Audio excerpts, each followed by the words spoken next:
1978, going against a Ram team that has not opened up the season by losing 3 straight since back in 1963 when they were 0-5.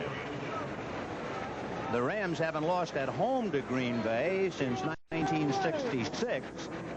That would be 7 straight. So teeing it up is the veteran Jan Stenerud, and because of his soccer style, that is a different tee than the one that Frank Corral would use. The teeth holding the ball are staggered a little bit, set wider apart so he can get more of the football. So Stenerud kicking, and it is going to be a short kick. Drew Hill will take it on the 7-yard line. He is across the 25 to the 35 and dragged down at the last minute by Eustace Hood.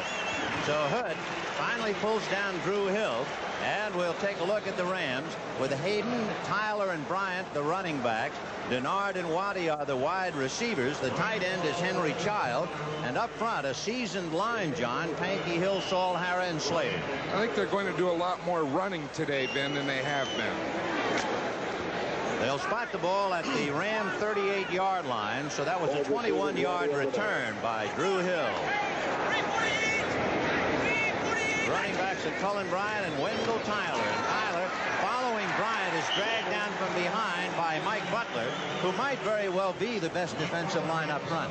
And that's going to be a very interesting matchup. I think Butler is probably the best lineman of the Packers, and the best offensive lineman is Jackie Slater of the Rams. Well, you see the 3-man front, and then here's the strength. The linebackers, Anderson, Wingo, Cumbie, and Douglas. You have Mark Lee and Mike McCoy at the corners, Johnny Gray and Maurice Harvey at the safety.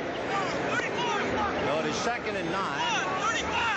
The ball on the 39-yard line, and Wendell Tyler is the sole setback off the right side across the 45 in midfield, but there's a flag on the play. In fact, there are several of them. I had the opportunity to talk to Pat Hayden in the locker room before the game, and he was telling me, we are going to run more today. He said, we have to run more. He said, we're going to use Wendell Tyler a lot more. He said, you'll see him running the ball most of the time. Well, you can see the Ram numbers: 9th in rushing, 5th in passing, and 9th overall offensively. And it'll be a 5-yard offside penalty against Los Angeles, spotting the ball back on the 34. Lining up in the neutral zone, number 83 offense.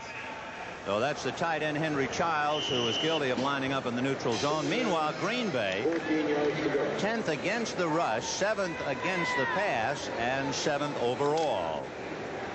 It's a good matchup. You know, the Packers have not allowed any points in the first half so far this year, admittedly only the 3rd game. 2nd and 14 on the 34, and Hayden under a rush, and he's swallowed up. Jones was the first man to hit him, and down he goes on the 25-yard line, where Cody Jones will help him up. Pat Hayden just stood up there, and he asked for 3 wide receivers. Now watch Jones. He's coming right up the middle. You see, he got by the center Saul, and then he got by the right guard, Dennis Hara, and the next thing he saw was number 11. You see Pat Hayden, he signaled to the bench 3. That means that he wants 3 wide receivers. He'll need at least that, because it's 3rd and 23 on the Ram 25. You remember the kickoff return brought it out to the 38, so they're going backwards. In motion is Preston Denard. Hayden will arc it high down the left side. Denard made the catch inside the Packer 40-yard line. They'll spot it at the Packer 38. 1st and 10 with Johnny Gray trying to knock it down and unable to. You know, they're still talking about that one down there, Ben. You know, it looks like he may have stepped out of bounds. Now watch it from the end zone here. He gets to the outside. Look, see, he's out of bounds, and he comes back in. That's illegal. He can't do that. If the ball were tipped, the officials are talking about that on the sideline.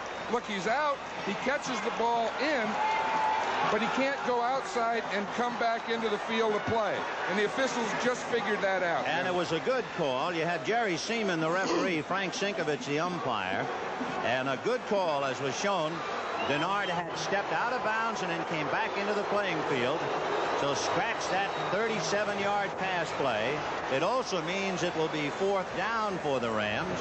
And in their first sequence offensively, they're going to have to give up the ball. You know, one thing playing The here. pass was incomplete as the receiver stepped out of bounds prior to catching the pass. Look, there it is. See, his left foot's out of bounds. The fans are booing that. They ought to be able to see this replay. Jesus, great catch, though. Great catch.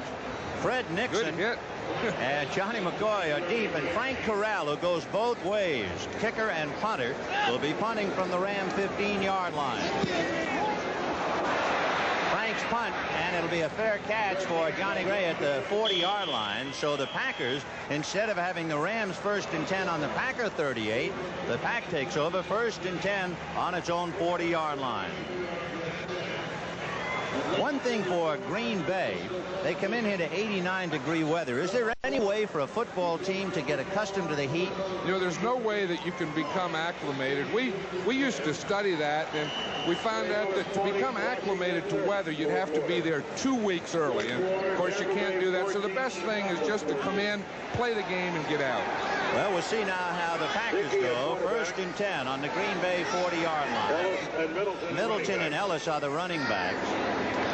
In motion is Kaufman, and they'll try Jerry Ellis, who used to play for the Rams. One of the raps on Ellis is the fact that he was a fumbler. Last year, he fumbled 7 times, and he's already fumbled twice this year against the Bears. There's the Ram defensive front four, along with the linebackers, Youngblood, Eckern, and Andrews. And John, last week, Nolan Cromwell made 11 unassisted tackles. What does that tell you? That means that the front four and the linebackers really didn't do their job because they shouldn't get to the safety. So to 2nd and 7 on the Packer 43-yard line. Fred Nixon in motion to the right. Rod Perry will pick him up. Turdell Middleton is swallowed up. Mike Fanning hit him head on at about the 42-yard line. A couple of notes on Fanning, number 79. He's getting married. He gets married Monday night, and he was involved in the John Hadel trade because the Rams got a couple of first-round draft picks. Fanning and Pat Thomas were 2 of them, and they're in against the Pack today. It was intended for Jerry Ellis in the pass behind him. You know, John, everybody talks about what a bad trade that was for Green Bay. When you were coaching, are there any trades you'd like to get back? I made a lot of bad trades, Vin. I have a lot of safeties. I probably have more safeties playing in this league that I cut than anyone else in the history of the game. In fact, one's playing in this game for the Green Bay Packers, Maurice Harvey. Ray Stackowitz has a problem. Half of his punts have been returned for an average of 20 yards. That's the highest in the league. And they say that he really doesn't get the ball up, that he kicks too many line drives. He kicked a line drive last week to Reggie Smith, who ran it 52 yards, and it got Atlanta right back in the ballgame. This will be handled by Leroy Irvin at the 19-yard line. And he's got away from Whitaker, and they finally swallowed him up at about the 27-yard line. So for their second sequence, the Rams started first on their own 38. This time now they'll put it in play inside. In the first quarter, no score in the ball game. The Rams in their second possession will put it in play 1st and 10 from their 27-yard line. Some scores: Atlanta polished off San Francisco 34-17. Meanwhile, Cleveland defeated Cincinnati 20-17, and Cleveland and Atlanta will have a big meeting next week. There goes Wendell Tyler getting around the right side, but Mike Butler had him from behind and pulled him down. They are so much better off, of course, with Butler, who had his troubles 2 years ago with a dislocated elbow and an ankle. I'll tell you what Pat Hayden told me in the locker room was sure true. They wanted to start off running, and they wanted to start off running to Wendell Tyler. Of course, I'm sure that he thought they'd have more success than they are. And you know, John, I'm looking for a pass to Tyler because he caught 6 and a touchdown so far this year, averaging better than 19 yards a catch. That's the highest for any running back in the NFL with 7 or more receptions. Keep your eye on 26. He's going to run it again. Wide to the right. Wingo is chasing him. So is Douglas, and he is finally pushed out of bounds by Harvey and McCoy. Wendell Tyler getting out across the 30 up to just about the 35-yard line. This broadcast presented by authority of the National Football League, intended for the private use of our audience. Any rebroadcast or other use of this telecast without the written consent of the Los Angeles Rams and the National Football League is prohibited. Do you think anyone has ever written in for consent? I might have an old carbon somewhere. I'll have to double check. I always wonder that. Yeah, I taped the game. I want to watch it. 3rd and 2 on the 35. And we'll see what Hayden comes up with now with the back split. Cullen Bryant, and he's going to go with Tyler slanting across the right side. And Tyler on his own got out across the 40-yard line and picked up the first down. That was a good time to run that play. You know, did you see the depth of the 2 inside linebackers of the Packers? See, they're about 6 yards deep in here, so the Rams ran a play right at that, what they call the bubble there. The seam in it, they got movement. Wingo didn't get up into the line, and they were able to get the first down. Well, the Rams trying to keep it going now, picking up a first down on their own 40-yard line. Billy Waddy is wide right, and Preston Denard goes left. And Hayden throwing high, and Waddy makes a great catch across the 45 and stumbles out of bounds at the 46-yard line. So it'll be 2nd and 4. You know, one of the things that Hayden was talking about in wanting to run the ball more is to keep the defense off the field. Now, this is just like a run. Look, it's just a little quick pass out there to Denard, and they pick up 4 or 5 yards and get in a 2nd down situation. See here, he runs up about 5 yards, but Waddy up in the air, good catch, and creates that 2nd and 5. So from the 46-yard line, Pat Hayden giving to big Cullen Bryant, and Bryant across midfield, pulling his way almost to the 45-yard line. Bryant cooled off last week. He had 5 rushes for only 18 yards, but for 2 weeks he was right up there behind Dorsett, Montgomery, and Jerry Ellis. You see the size of that Cullen Bryant? He has the biggest arms and chest, I think, that I've ever seen of a running back in my life. He has them covered up today, but you ought to see those things. He's listed at 6'1" and 236. One of the great things about Bryant, too, he doesn't fumble. In like prior to this year, 949 carries, 9 fumbles. He fumbled once last week, which equaled his output of 1980. As a coach, you got to love that. You love that because you like to have a fullback that you can pound in there, that can create short yardage situations for you, and then pick up the short yardage situations, and you don't have to worry about a fumble. By the way, if Cullen gets 97 yards rushing today, he will pass the great John Arnett in Ram history. So 2nd and 5 on the 41, and it's Wendell Tyler getting down to about the 36-yard line.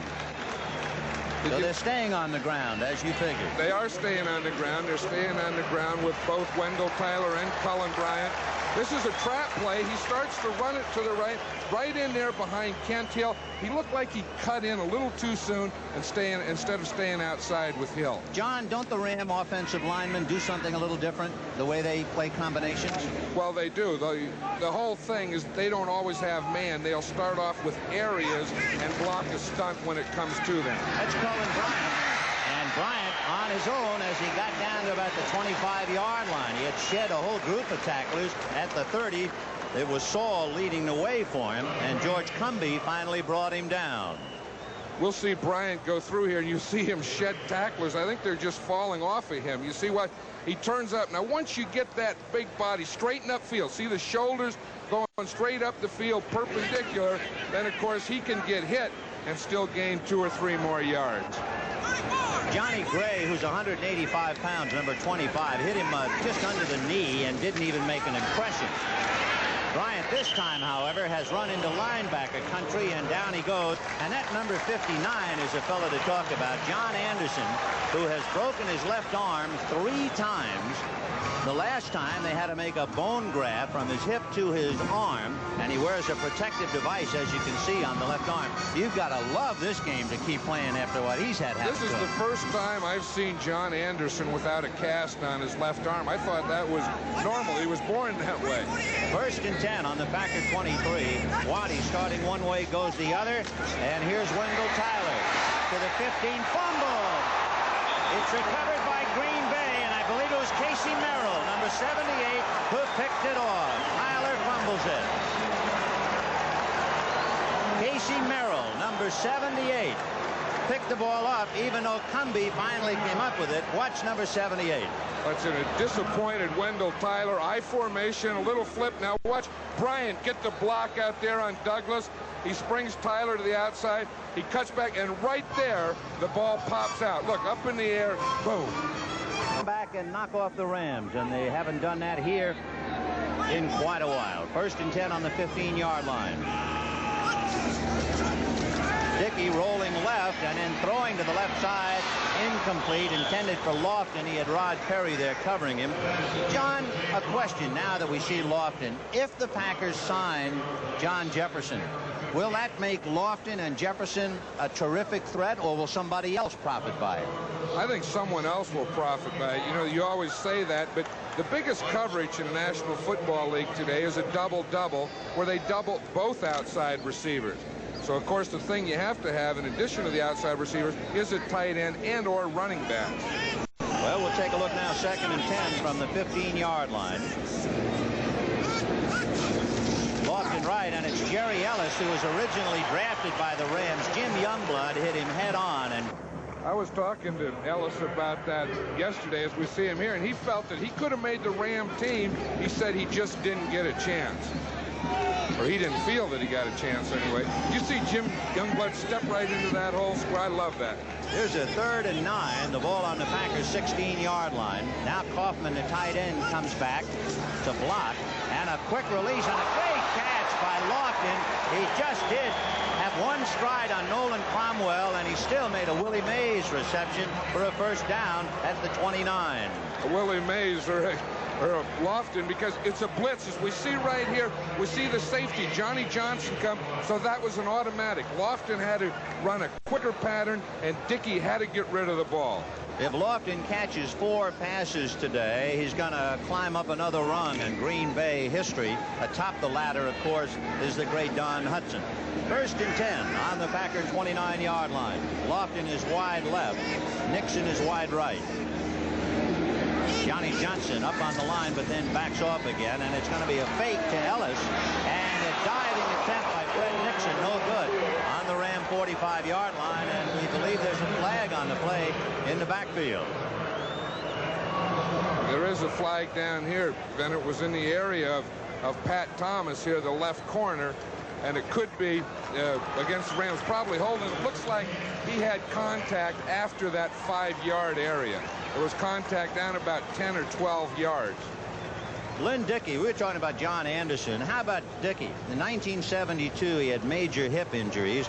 In 1976, he had a shoulder operation. He broke his leg against the Rams in 77. Illegal contact, number 27 defense. First down. And Dickey, just for good measure, had 3 operations on his back in 1979. You have to love it, don't you? Oh, that's more than love. What's more? Whatever the next step is. What is the next step? I'm not sure. It's You'll first pick and us up. 5. 1st and 5 on the 34. Ellis is the setback behind Dickey with a slot going to the left side, but now in motion is Gary Lewis, and here comes Ellis. And he's going to be held at the 35-yard line, so not much as Carl Eckern made his presence felt. What the Packers are trying to do is to get into a passing formation. They had the 3 wide receivers on the line, only 1 running back, Ellis in the backfield. Make the Rams think pass and then run the ball to Ellis. It didn't fool the Rams at all. They were just all right there in the line of scrimmage waiting for the run. So the Packers will try it 2nd and 9 on the Green Bay 36 as Nixon goes left and Lofton goes right. No score. 5.5 minutes left in the first quarter. That's Kaufman in motion. And Dickey throwing to James Lofton, who made another great catch, and look out now. Lofton is across the Ram 45, spun down at the 43. He's truly remarkable, isn't he? Okay, we can talk about John Jefferson, but James Lofton is really something. You know, he bench presses 350 pounds, and that's more or as much as linemen do. And watch what it does for the strength here. Watch him just come up with those hands, grab the ball out of the air right past Pat Thomas. You can't tackle him with just one arm. Look at the strength in that upper body. It takes a group to bring him down. A team meeting in order to knock him down inside the 45-yard line. 1st and 10 on the Ram 42. In motion is Curdell Middleton. Dickey to Ellis as they try to set up a screen on the right side, and Ellis knocks the screen down and runs into Nolan Cromwell at about the 37-yard line. So he maybe picked up 5 yards on that. You know, Ellis is really an impressive guy. We had a long talk with him yesterday, and He is a big, oh, he just raised his hand. There's something happened. He's going out. We were talking about the heat yesterday, and he said that he would rather play in cold weather, that the hot weather tends to affect him more. Well, he went to school at Missouri. Meanwhile, they bring in Steve Atkins, and down on the Ram bench, they try and figure out what to do offensively when they get the football. 2nd and 4 on the Ram 36. That's Turdell Middleton, and he's got by the attempted tackle of George Andrews. Andrews had him in the backfield, but went flying by. That was Dan Radakovich, the offensive line coach of the Rams, and he was down there talking to his linemen. That's Greg Koch, 5 years out of Arkansas, shaken up, playing on the right side, just inside the tight end Paul Kaufman, so he has to come out. Of course, we've been talking about fellas playing hurt, and is that Zeke Bratkowski? That's Zeke. It sure is. He's signaling into Lynn Dickey the plays. See, no, he's telling, I don't want that one. Wait a minute, hold up. Of course, Zeke was here. He knows what it's like to wear the horns of the Rams. That's right. 3rd and 1 on the Ram 32. Nixon is on a wing and now goes in motion. Second man is Turdell Middleton, and he butts heads across the 30, and he's dropped at the 29. And that should be enough for the first down. So the Pack is on the move as Turdell Middleton is playing for Eddie Lee Ivory. And, of course, when they're without Ivory, this is a totally different ball club. We have some numbers on Ivory, who went out with a knee injury, to show you how important he is to the Green Bay Packers. And Middleton has a big pair of shoes. For instance, offensively, last year, Ivory was number 2 back of Lofton in catching passes. Steve Atkins and Turdell Middleton at running backs. So it is 1st and 10 on the Ram 29-yard line. The Pack started on their own 15 after a Wendell Tyler fumble was recovered by Casey Merrill. Play action fake to Atkins, and Dickey is swallowed up. He was hit by several, Mike Fanning along with Cody Jones. Like Cody Jones came from the outside. He got around Mark Conkar out there, and we'll see this play again from the end zone here. Right there. Now watch from the right-hand side of the screen. See, he can't see him on the blind side. Right there, he didn't see Cody Jones coming in, and he was the first one there. Cody Jones playing defensive end, replacing Fred Dreyer, and that has been a story equal to War and Peace here in Southern California. 2nd and 17 on the Ram 36-yard line. Kaufman, the tight end, backs off now. Dickey going to the right side to Lofton, and here he goes. There's a flag on the play. He took a bump by Leroy Irvin at the 25-yard line.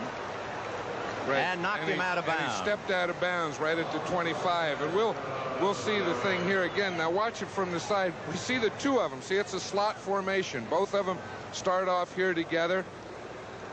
And then we let them go. Okay, now here's Lofton. Watch, see, he's getting bumped there. The first 5 yards, it's okay. He runs the out, catches. Now watch the foot. Right there, the right foot hit the ground on the 25, and that's where they marked the ball. So it'll be 3rd and 2 on the Ram 25 on a drive that started on the Packers 15.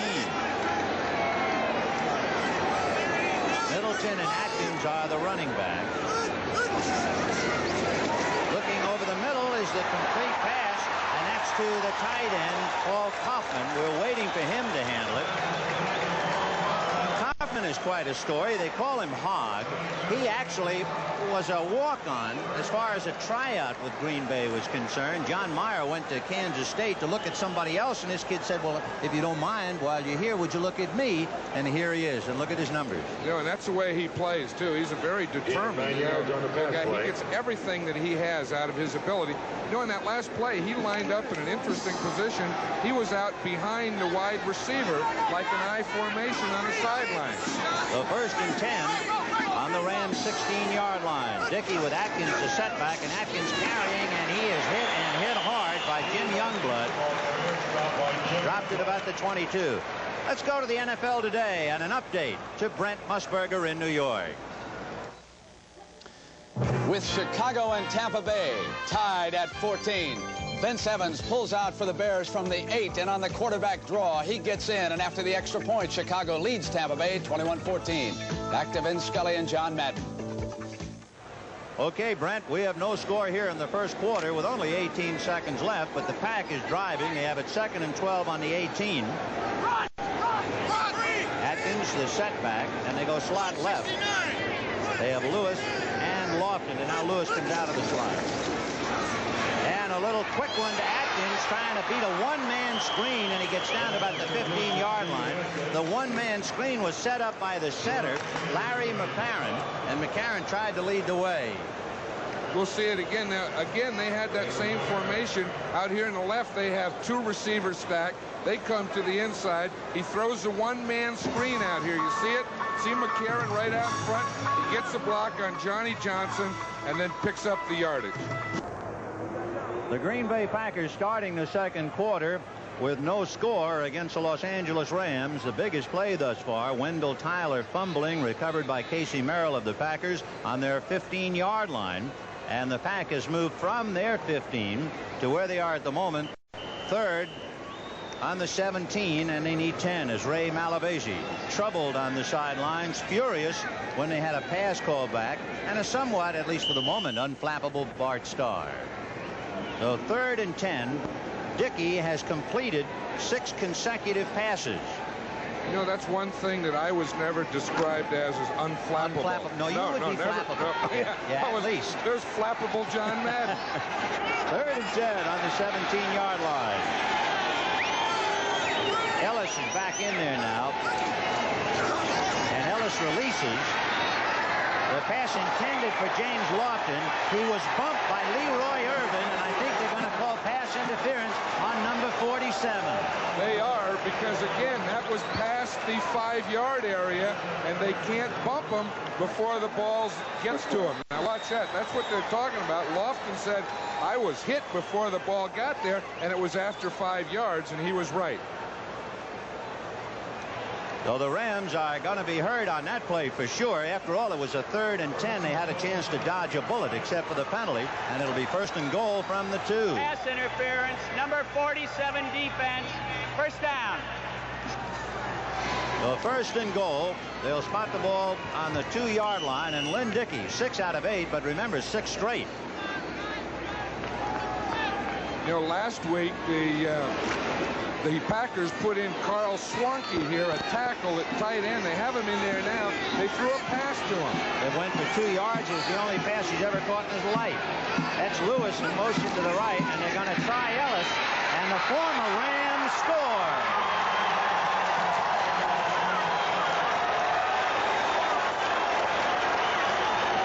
I'll tell you, he's a happy man. He felt yesterday that he could run. He said that, you know, we can run on this team.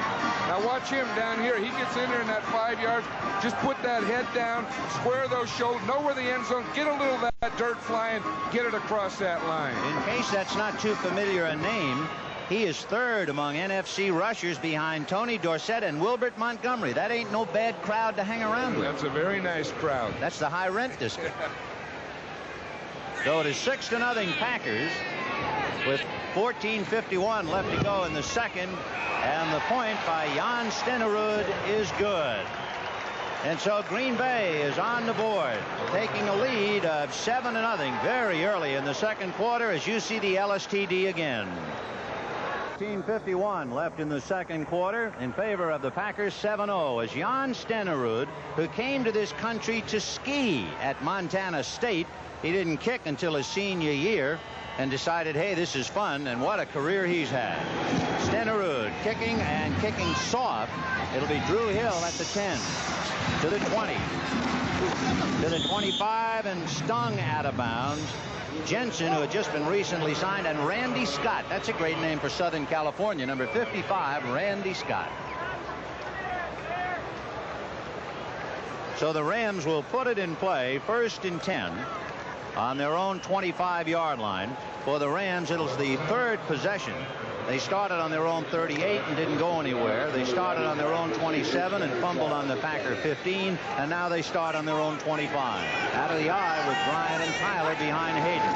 And they'll try Tyler, and dragging him down is Mike Douglas, which is another great name for Southern California.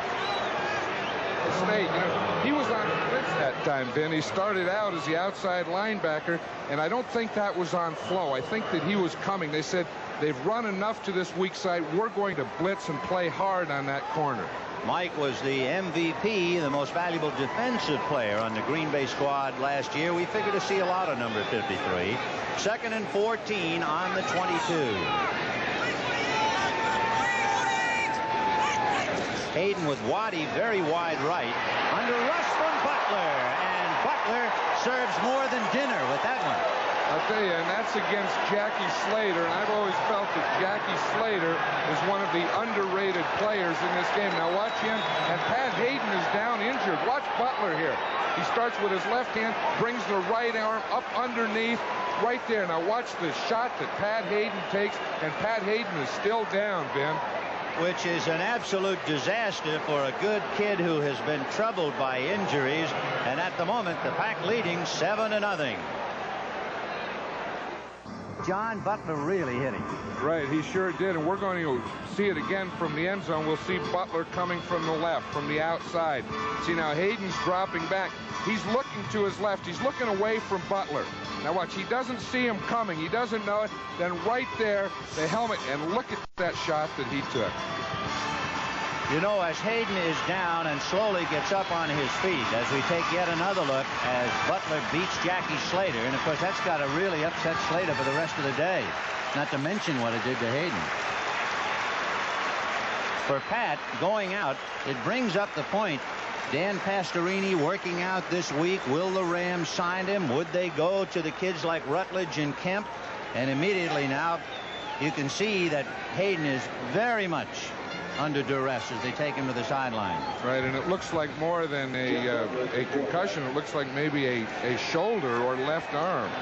So Jeff Rutledge, who came into the rescue in a Chicago Bears start only to throw an untimely interception, is suddenly called in on a 3rd and 23 from the Ram 13. As soon as we get a report on Hayden, we'll pass it to you. It's the second man. That's Wendell Tyler. Tried to follow Gooman's block and gets to the 24-yard line, and there's Mike Butler again.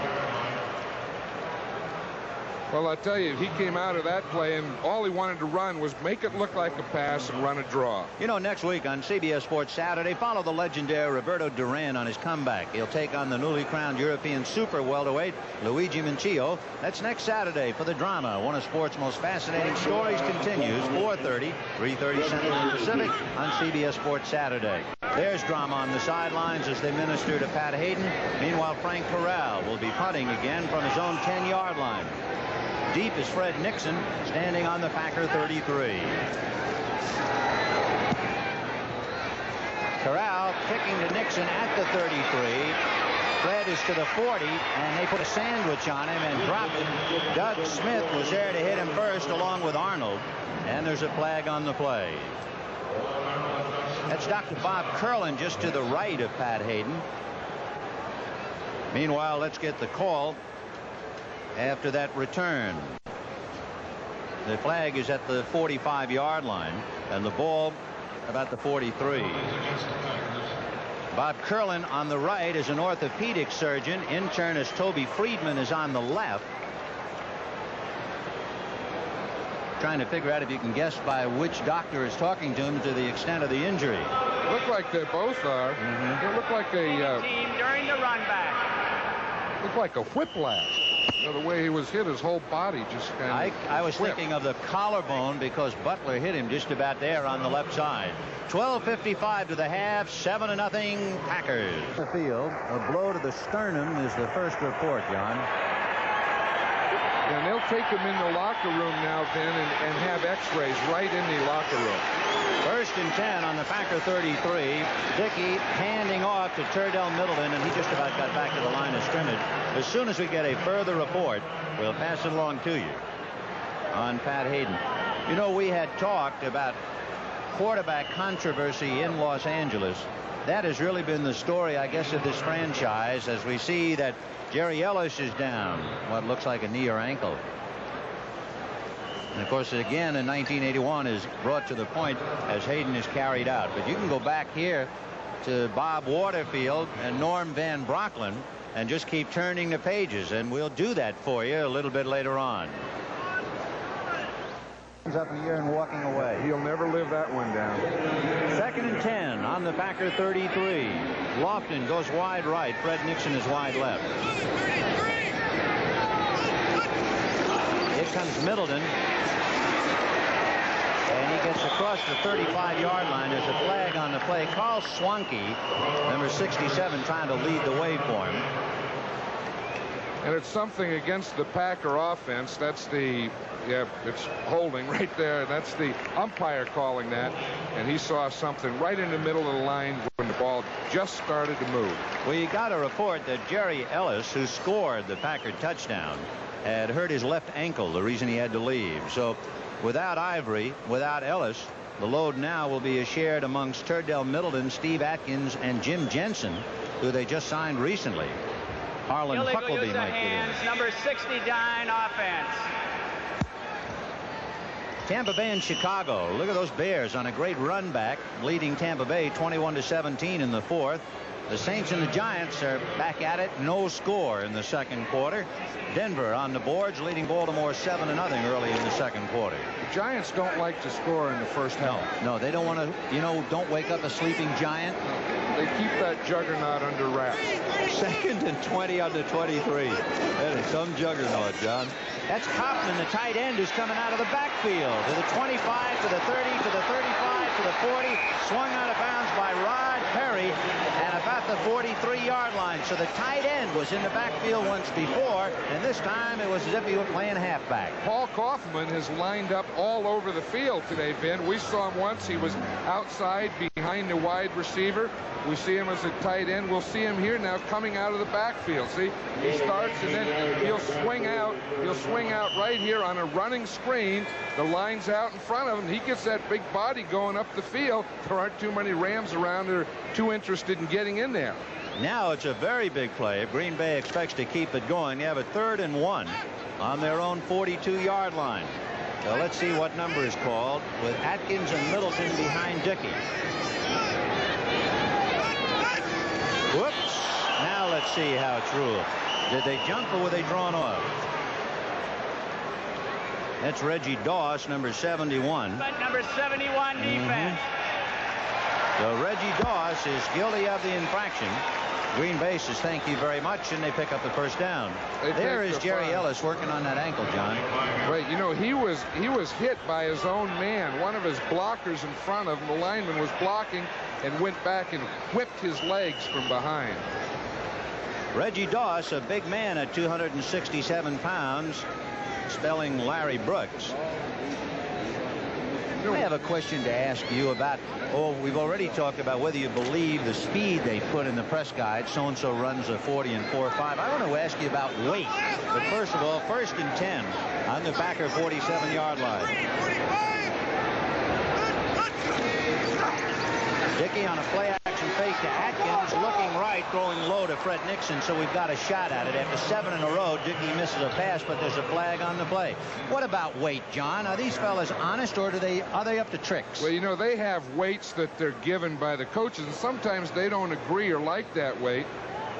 You know, Fred Dreyer used to wear weights underneath his shoulders so that he would weigh more when he got on the scale. He had a T-shirt on, you mean? He had a T-shirt, and he put weights underneath the T-shirt.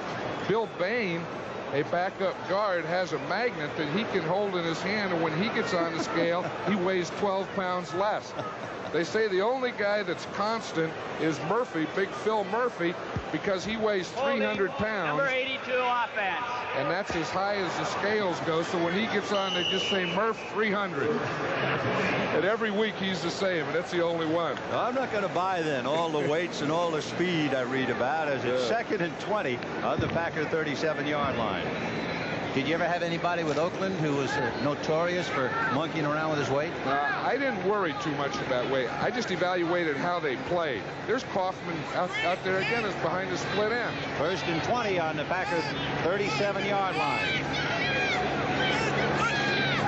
Both backs release, so Dickey's on his own. And it is hit in the air, no good. Johnny Johnson almost got it. Flags all over the place. It was intended for Fred Nixon, and Pat Thomas is down on the ground with Johnson, and let's see the interpretation and of the flag. that's going to be against the Rams, and it's going to be against Pat Thomas. He had good coverage.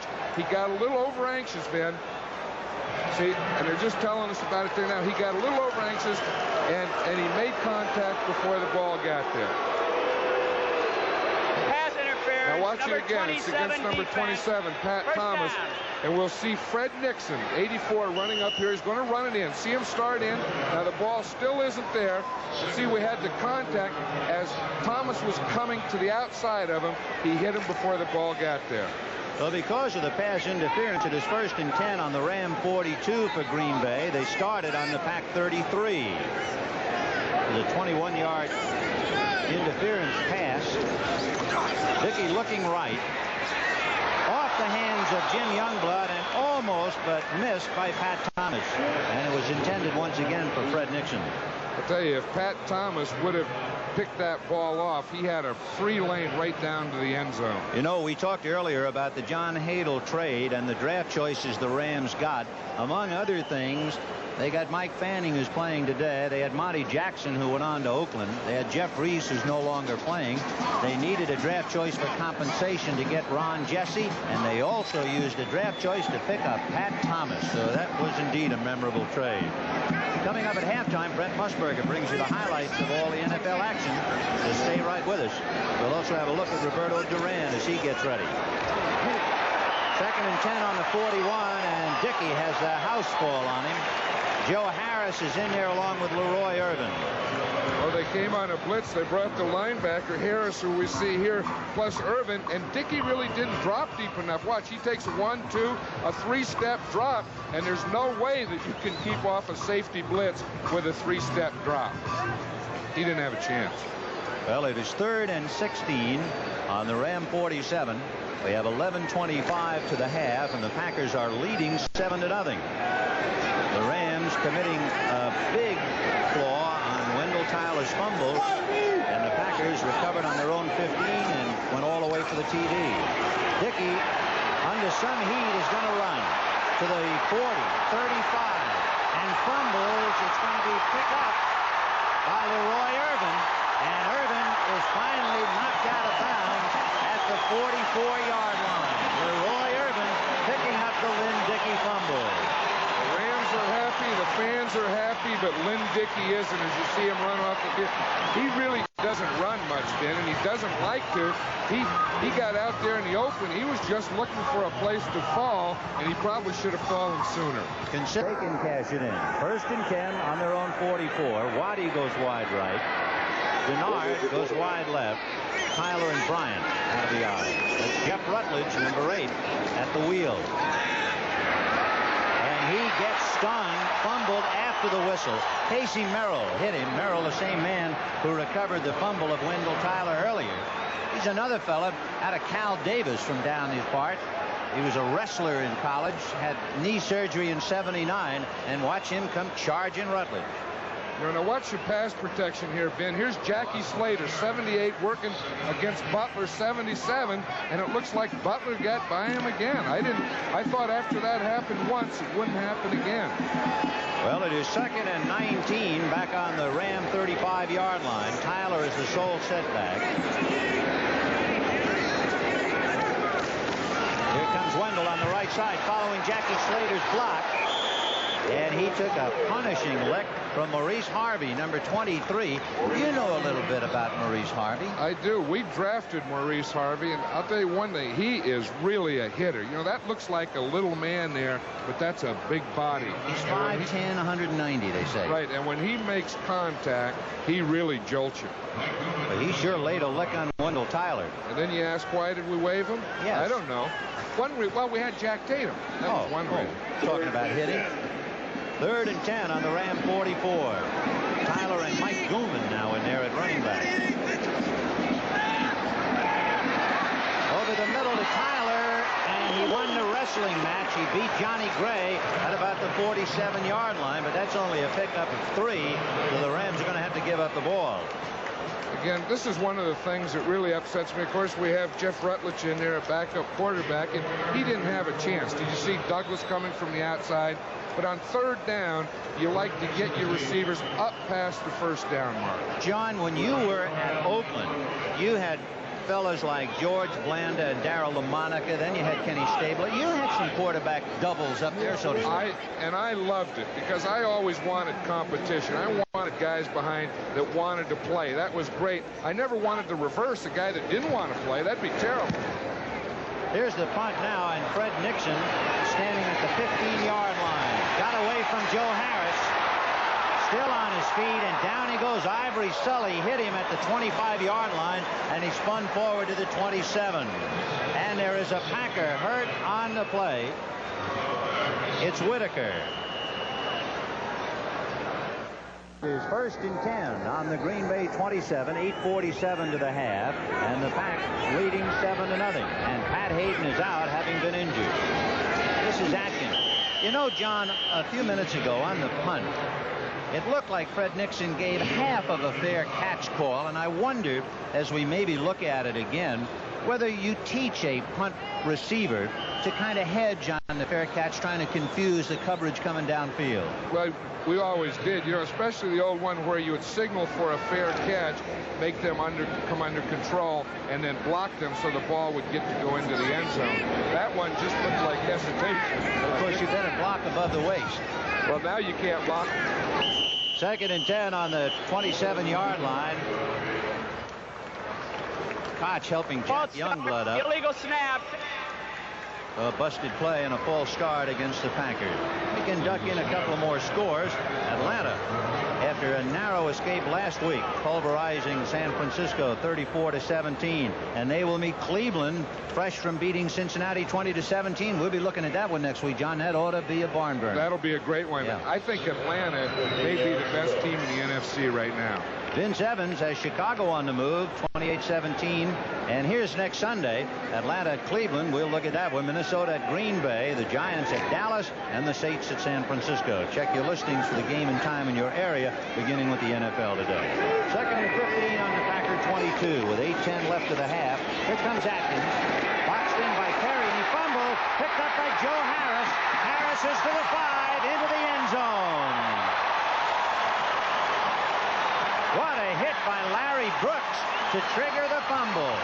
Hey, that's the third fumble that we've seen so far, and of course it's a big play for the Rams. They haven't been doing it offensively. The defense has been a little lethargic, but watch this one. We start out here, it's a little pitch, we see the length, but watch Brooks. Watch the hit that he puts on, and as he hit him, he also grabbed his outside hand. All Harris had to do was take it into the end zone. And all Rod Perry had to do was not trip up Harris and get out of his way. Get out of the way, Rod. Here I go. There's something there at the end of that. So now, Larry Brooks, who started it with that severe hit on Steve Atkins. Joe Harris will get the headline for recovering and running at 21 yards for a touchdown. It is 7-6 Green Bay, and one good turn deserves another. Each side profiting by a fumble. Mike Corral kicks it through. So we're just warming up. There's one of the heroes, Joe Harris, a special man on special teams. On the special teams. The one you didn't mention is I had him for a couple weeks. Oh, I didn't know that. Oh, yeah. There's another one of my mistakes. I have them all over the league. This is kind of a true confession day for John Right, Madden. and I go out to these games and practice, and I talk to these players, and it's a homecoming day. Hey, remember when you cut me, huh? I'm sorry. Frank Corral kicking to Fred Nixon at the Packer 5-yard line. And Nixon to the 20, maybe to the 25, and still on his feet. Boy, he's a tough nut to crack. 5'11", 190, and somebody finally got angry. I'll tell you, that was Lucius Smith coming in there at the end. And number 42 for the Rams, which is Kirk Collins, a one-year man out of Baylor. He was really ticked off. There's so much skirmishing going on down there in the bottom of the pile. I know it. It was great. It was right in the dirt. You know, we had the dirt and the dust flying and the bodies flying in there. And Looked like an elephant stampede. I know it. I wonder. Oh, it's going to be both, huh, Jerry? Well, talk to us. I guess he's not going to talk to us. No, I didn't even cut him, and he won't talk to us. But watch here. His feet are still going. Look, he has 4, 5, 6 guys. Now watch here. Here comes some more bodies in here. Uh-oh. Down there at the was bottom a swing. of that pile is the Ram #1 draft choice this year, and the fellow who made the initial hit, Mel Owens. And I guess first-round draft choices, they don't get much chance to play, so when they do play, they kind of tear your head off. They have to get in some action now. They called a 15-yard personal foul against both teams, so the ball stays where it is. And it's 1st and 10 as Freddie Dryer squints through the Southern California sun and waits. The ball on the Packer 25. I've got to ask you about the Dryer situation here, John, in a moment, because it's a big story, certainly in Southern California. Dickey, who hit on 6 for 6 earlier today, will complete it to Turdell Middleton at about the 30-yard line, but there's a flag on the play. So maybe anything new in your mind? Do you have any hunches on Dryer?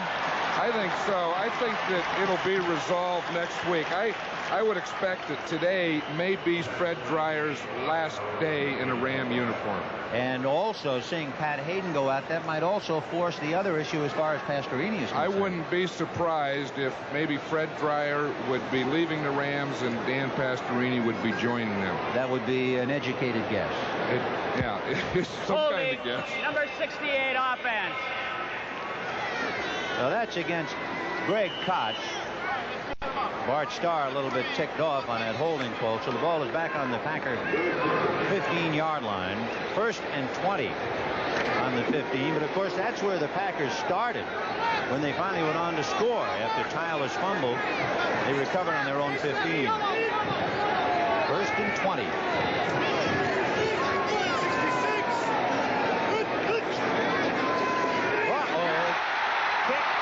By Cody Jones, and now the Packer playbook is causing trouble. The last man in the world who expected to get the ball was Atkins. I'll tell you, I don't know why he was I don't know why he didn't expect it, because he was the only back there. See, he turns. Oh, I see what happened. It was supposed to be a handoff. He missed the handoff. Now, really, Dickey should have just fallen on the ball there. After you missed the handoff, then he tried to give it and pitch it to him again. Now, Lynch should know better than that. I mean, it was probably Atkins' fault that he went too soon, but after you do that, the best thing to do is just drop down. You can't make a toss out of it. So it is 1st and goal on the Packer 2. The Rams get their second big break. Remember, they recovered the Atkins fumble, and Joe Harris ran it in. Now the busted play, and he'll go to Wendell Tyler. Touchdown. It took a while to call it before they ruled he had broken the flames.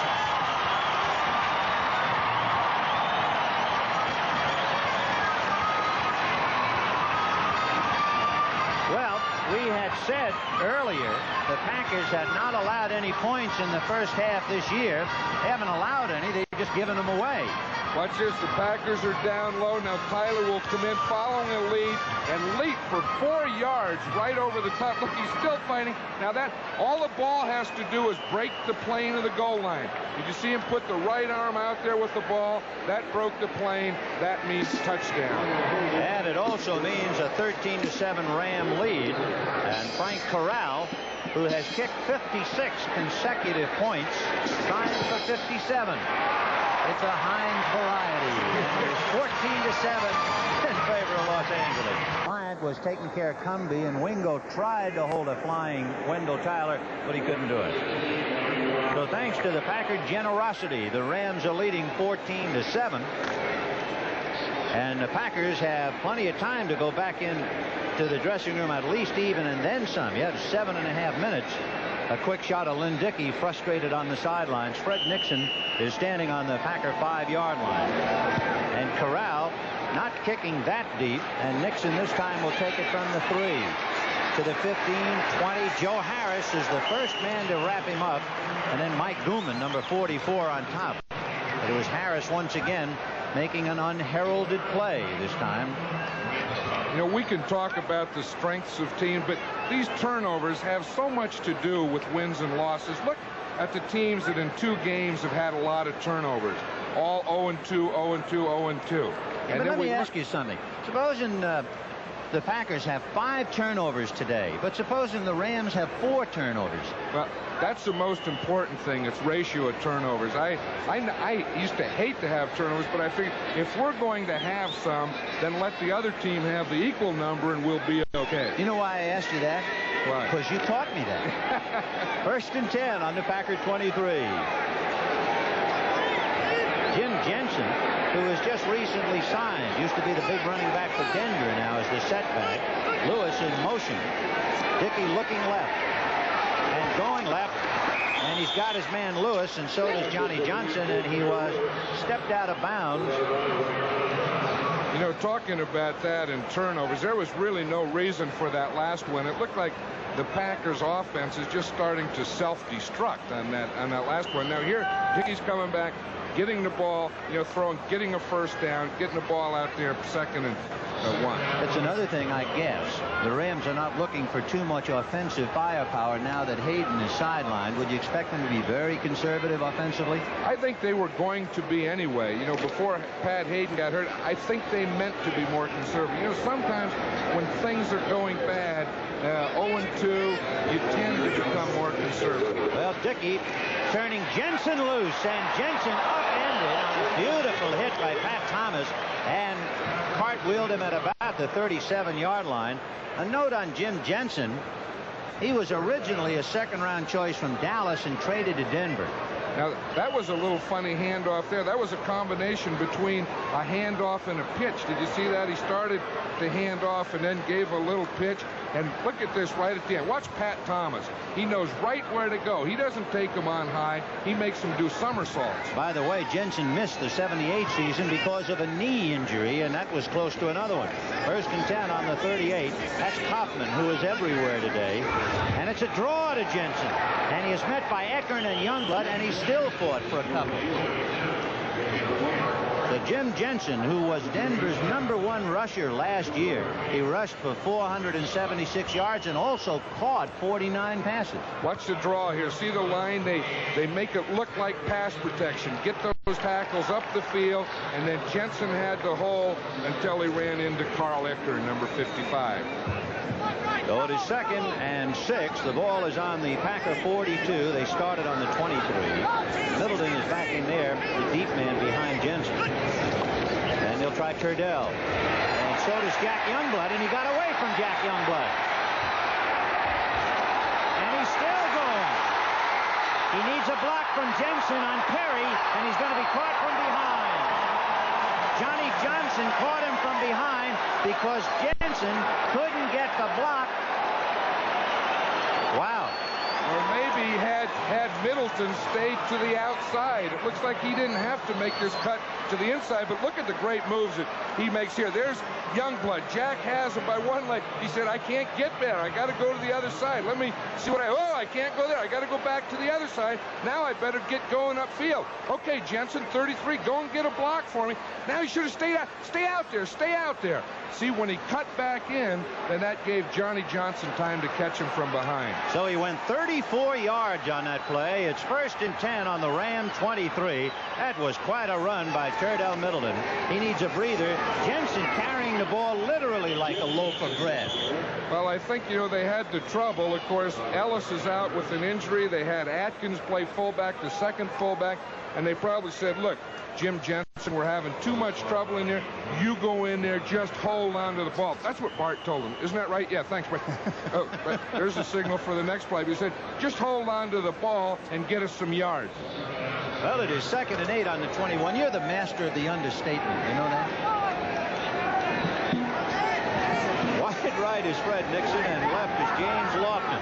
We haven't seen Lofton in a while. Harlan Huckleby is in there with Jensen. Huckleby stays in the block. Dickey has Lofton. So we were wondering where he was, and there he is. I think he heard you. I think that Dickey was in the huddle, and he heard you say we hadn't have Lofton. Dickey says, that's a good idea, Vin. Thanks. So he says, I'll drop back. There's Lofton. Look, see to my left. Boom, I'll just pop him out there and then out. Okay, now just get outside and get the first down. You know why they're cheering? Fred Dreyer has just come in on defense. Fred Dreyer, who has become the stormy story here in Southern California. Number 89 has just been recognized by the crowd. He's the defensive end on the right side. Been with the Rams since 72. You think he likes this coming in on the 13-yard line? He says, stop him, Fred. He better like it. Dickey looking for Jensen at the 10, and he is wrapped up by Jim Youngblood and Pat Thomas somewhere around the 7-yard line. You know, I'm really impressed with this drive because Lynn Dickey had a bad thing happen to him in the last possession when he had the fumble. The Rams got the score, but he has really come in here and they've moved the ball. He's mixed up, running past. This is an all-pro drive we're seeing. The ball is spotted on the 8. Look at those all-time receivers. Lofton getting very close. Talking about all pros, there's a lot of them in that group. 2nd and 5 on the 8-yard line, and they're going to try Middleton wide. Turned in, and he spun away from Pat Thomas inside the 5. In fact, they're going to mark it at the 5-yard line. You know, we talked last week that Cromwell made a lot of tackles. It seems like Pat Thomas is making a lot of tackles today, doesn't it? I'll tell you, he is really something. They talk about him. Oh, there goes Fred Dreyer out, and now they're booing. They said 2 plays, Fred. That's all you get. Thank you. Well, Dreyer went in on the right side, and the plays went away from him. I don't know if that's a tribute to him or not. Well, I think it's kind of warm out there, and maybe they're just trying to give some of the defensive linemen a rest, and they said that's enough of a rest. All right, 3rd and 2 on the 5-yard line. Cody Jones is back in for Dreyer on the right side. Jensen and Middleton behind Dickey, and it is Middleton in a sea of white and then swallowed up by blue. I don't believe, from our angle, he made it. However, he did give it the extra burst, and they're going to have to measure. This is a big, big measurement because if they didn't make it, then they have a decision. Do they go for the field goal or the first down? Do measurements or did measurements drive you crazy when you were a coach? Right. Well, I was always crazy, but they drove me crazier, more crazy, because it's wherever the guy puts his foot down. Look, if they put that ball straight, it may be a first down. Sometimes they turn it. Look, the guy has their feet in here. Look at that guy. He has big feet. That's Sinkovitz, I think. They look like about size 12. If one foot goes down, it'll be good enough for a first down. The other foot, it's not. Well, let's see now. As you said, a very big play. Then they stretch these babies out. I'll tell you, they stretch them. Oh, look at that. Huh? They made it. They made it by an inch of pigskin. They made it. They made it by an oink. By an oink. That's even a half an oink. Watch this now. As you said, though, Ben, right at the end is where Middleton picked this up because he doesn't have it yet. He doesn't have it now, but watch this little move right at the end. He got enough to pick up the oink. So they have spotted it on the 3-yard line where it's 1st and goal. They want Lewis to go wide left. So that means Swanky, remember, is a tight end on the right side. Jensen and Middleton and Lewis in motion. They're going to go to Jensen. And he takes a belt. He got maybe a yard. Carl Eckman is at the bottom, and Leroy Irvin on top.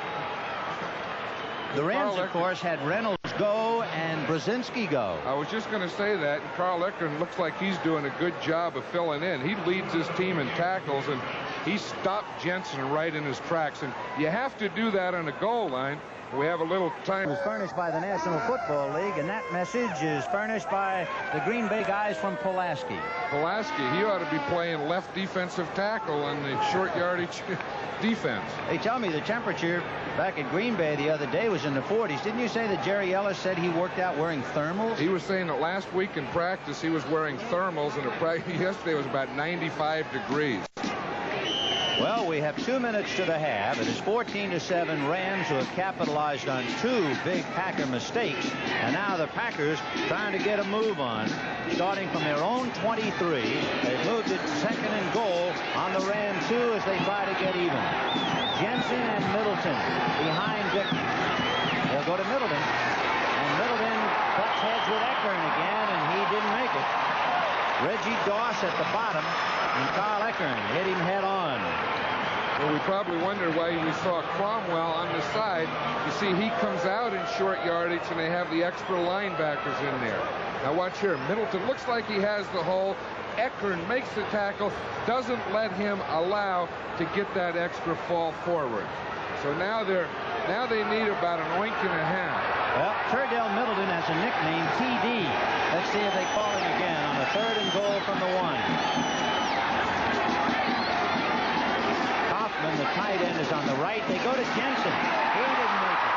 He was blindsided from the left side, and he never had a chance. Well, quickly, if you're Bart Starr, would you rather go for 3 or would you gamble for a touchdown? No, I would kick the field goal right now because he's already tried 3 times and he didn't gain anything at all. That time, we watch this. Now watch the right side. See, they don't get any movement. The left side of the Rams defense gets penetration, and then Jensen can't turn the ball up. Well, Jan Stenerud, 15 years out of Montana State, born in Norway, and for 13 years, kicker for Kansas City. One of the all-time greats will try to soccer style it through. He thumped it, and it's good. But for Stenerud, one of the all-time greats, and we mean that with George Blanda on top. Blanda must have been something, John. He was. I think he was the fiercest competitor that I've ever known. Look at that. He scored a lot of points, too. Wow. But George never wanted to lose anything. And I'll tell you, when he last played, he was 49 years old, and he was representing not only himself, but every middle-aged person in the world. Packer hurt on the play. You can't quite make out the number. It is 14-10 in favor of the Rams. Say, but they very well could be because they know what they have to do. A knuckleball down to the middle. That's Reggie Doss sitting on top of the teammate who fielded the ball. And the Rams will put it in play somewhere around the 27 or the 28. It was Irv Pankey, number 75, who fielded that ground ball. We have 29 seconds. The Packers, feeling they did not want to risk a run back from Drew Hill, and of course he can bust him. And Jeff Rutledge is coming in, and for you folks who weren't here earlier, this is why Rutledge is playing. We're going to see it coming right from the outside here from Butler to his right. See right there, he didn't see Butler come, and boom, he really got, and it's a sternum injury. 1st and 10 on the Ram 28. It's Wendell Tyler weaving his way and gets out across the 40-yard line before Harvey can tie him up. Rams are trying to get a timeout, but they didn't get it. Now Rutledge finally got the referee's attention. They just lost 6 of them, but I like to have 2 different people punt and kick. 1st and 10 on the Ram 41-yard line, and here's Cullen Bryant, and a good hit by Mike Douglas, who got him at the ankles. That was a textbook tackle. That sure wasn't. He's that type of do that. 2nd and 6 on the 45. So the Rams have to get at least another 20-some-odd yards. And they're going to try and do it now. Rutledge throwing to Waddy. No good. Mark Lee and Billy Waddy bumping a little bit, but it is ruled a legitimate play. And the Rams sideline was upset. They wanted a call here, and I think that maybe they could have. Watch here. We'll see Mark Lee right here. Now they're both going up the field. And there's a little bump there. I don't know. I don't think there's anything wrong with that. He has as much right to the ball as Waddy does. Mark Lee has 6 brothers and 5 sisters. He is certainly accustomed to fighting his way to an objective. Right, and probably a lot of bumps. Getting to the dinner table, you know, there's probably 8 chairs and 11 people fighting for him. It's odd man out. You know, when he was in spring training for the Packers, they said they timed him running the 40 and 4.4, which seems a little close to impossible. Rutledge going deep down the right side. Mark Lee defending, and he has broken it up. Moore was down there, and it looked like Lee had a better chance of catching it. And time has run out, and John, we take another look at it. I think, you know, just for a second here, Jeff Moore had the ball right there. Well, it looked like Lee had it also. They both had it for a second, and it ended up on the ground. And it has ended up here in Southern California. The end of the first half, that may be enough for them to win this game. So Frank Corral and the Rams will be kicking off. And deep is Fred Nixon standing on the Packer 3-yard line, and it is a short kick. It'll be taken and fumbled at the 10, but then Nixon recovers, and he's going to be dragged down just shy about the 18-yard line. It was the first-round draft choice again, Mel Owens, who made the tackle. And there are the first half stats, and of course the glaring one, the yards passing. What that -17 translates into, they passed for 10 yards, and they were sacked for 27, so it comes up a -17. Right, and the other one, the big one right down there in the bottom, turnovers, where the Packers had 3 and the Rams had 1. That's really the story of that first half. Well, we'll see about the story of the second half now. It is 1st and 10 on the Packer 18. Nixon goes wide right and Lofton wide left. Rod Perry is on Lofton. Middleton and Jensen are the running backs. Remember, Ellis hurt his ankle. Jensen trying to slant across the left side, but the Rams read that play perfectly and stacked it up with Eckern and Fanning, and at the bottom, Larry Brooks. Was that a capsule thing when you said to do it in a capsule? Was that I think so, yeah. Kind of a large capsule. A space capsule. We didn't have much space. 2nd and 8 on the 20-yard line. Lynn Dickey at one stage had 6 in a row. 2nd and 8 on the 20. In motion is the tight end who's omnipresent today. That's Paul Kaufman. Dickey hesitating, and now with Cody Jones behind him, throws all alone to Turdell Middleton. There's a flag on the play. Perry tripped him up at the 20-yard line, but hold everything. The flag is back on about the Packer 15-yard line. So it looks like that'll go down the drain. Right, and it's back in the area that they're going to call holding on the offense. Well, on a 2nd and 8 from the 20-yard line, the penalty evidently will go against, and this is an awful thing to do to anybody, Sid Kitson. You know, those are the things that really hurt, you know, and you don't see in the newspaper when you read the accounts tomorrow that in essence isn't only a 10-yard penalty. That's about a 60-yard penalty for holding. Offense. And the 79 is Konkar. So what would have been a great play, and probably was only a great play because of the penalty in the first place. You know, and Konkar really did a good job of pass protection. Dickey had a scramble, remember, and as he was moving, that's when Konkar got the holding penalty. It was a late holding penalty. So it is 2nd and 18 from the 10-yard line. Jensen and Huckleby, and it'll be Jensen. And he's out to about the 13-yard line. Harlan Huckleby. Doesn't that remind you of Charles Dickens? That's a great name, Harlan Huckleby. I don't know if he should be a running back. You know, I think maybe a defensive lineman. You know, like a nose tackle. You know, tough Hurry and Harlan Huckleby. That's it. Hurry and Harlan. The Giants leading New Orleans 13-0. Denver out in front of Baltimore 14-3 in the third quarter. So 3rd and 15. The ball is on the Packer 13-yard line. It is 14-10 Rams, and Dickey trying to get his ball club moving. Lofton is right, Nixon left. Hoffman staying in the block, and there's a hit. The hit is by Rod Perry on Fred Nixon to break that up. And you see Pat Thomas is over there to congratulate him. These are two great corners, and they've been really one of the strengths of the Rams defense, of these two corners. Watch Perry come in, boom. Now, he arrived there right at the time the ball did. That's a legal play. I know you remember. That was an 83-yard touchdown interception by Rod Perry against Green Bay last year, and a very interested observer is John Jefferson. He's thinking, I would have caught that one. JJ, he probably would have been run 80 yards with it. Leroy Irvin is deep, just about in midfield. Stakowicz gets his punt away, and Irvin backtracking to the Ram 45. And Huckleby was just leveled, and flags everywhere. Ivory Sully hit Harlan Huckleby, and let's see if there's a penalty on that. Oh yeah, there sure is, and that's the reason that there's a penalty is the hit that Ivory put on, because it was in the back. And we'll see it again. We'll see it right here. We used to always have the rule, if you can read his name, don't block him. You see, and he hit him right in the numbers, right in the back.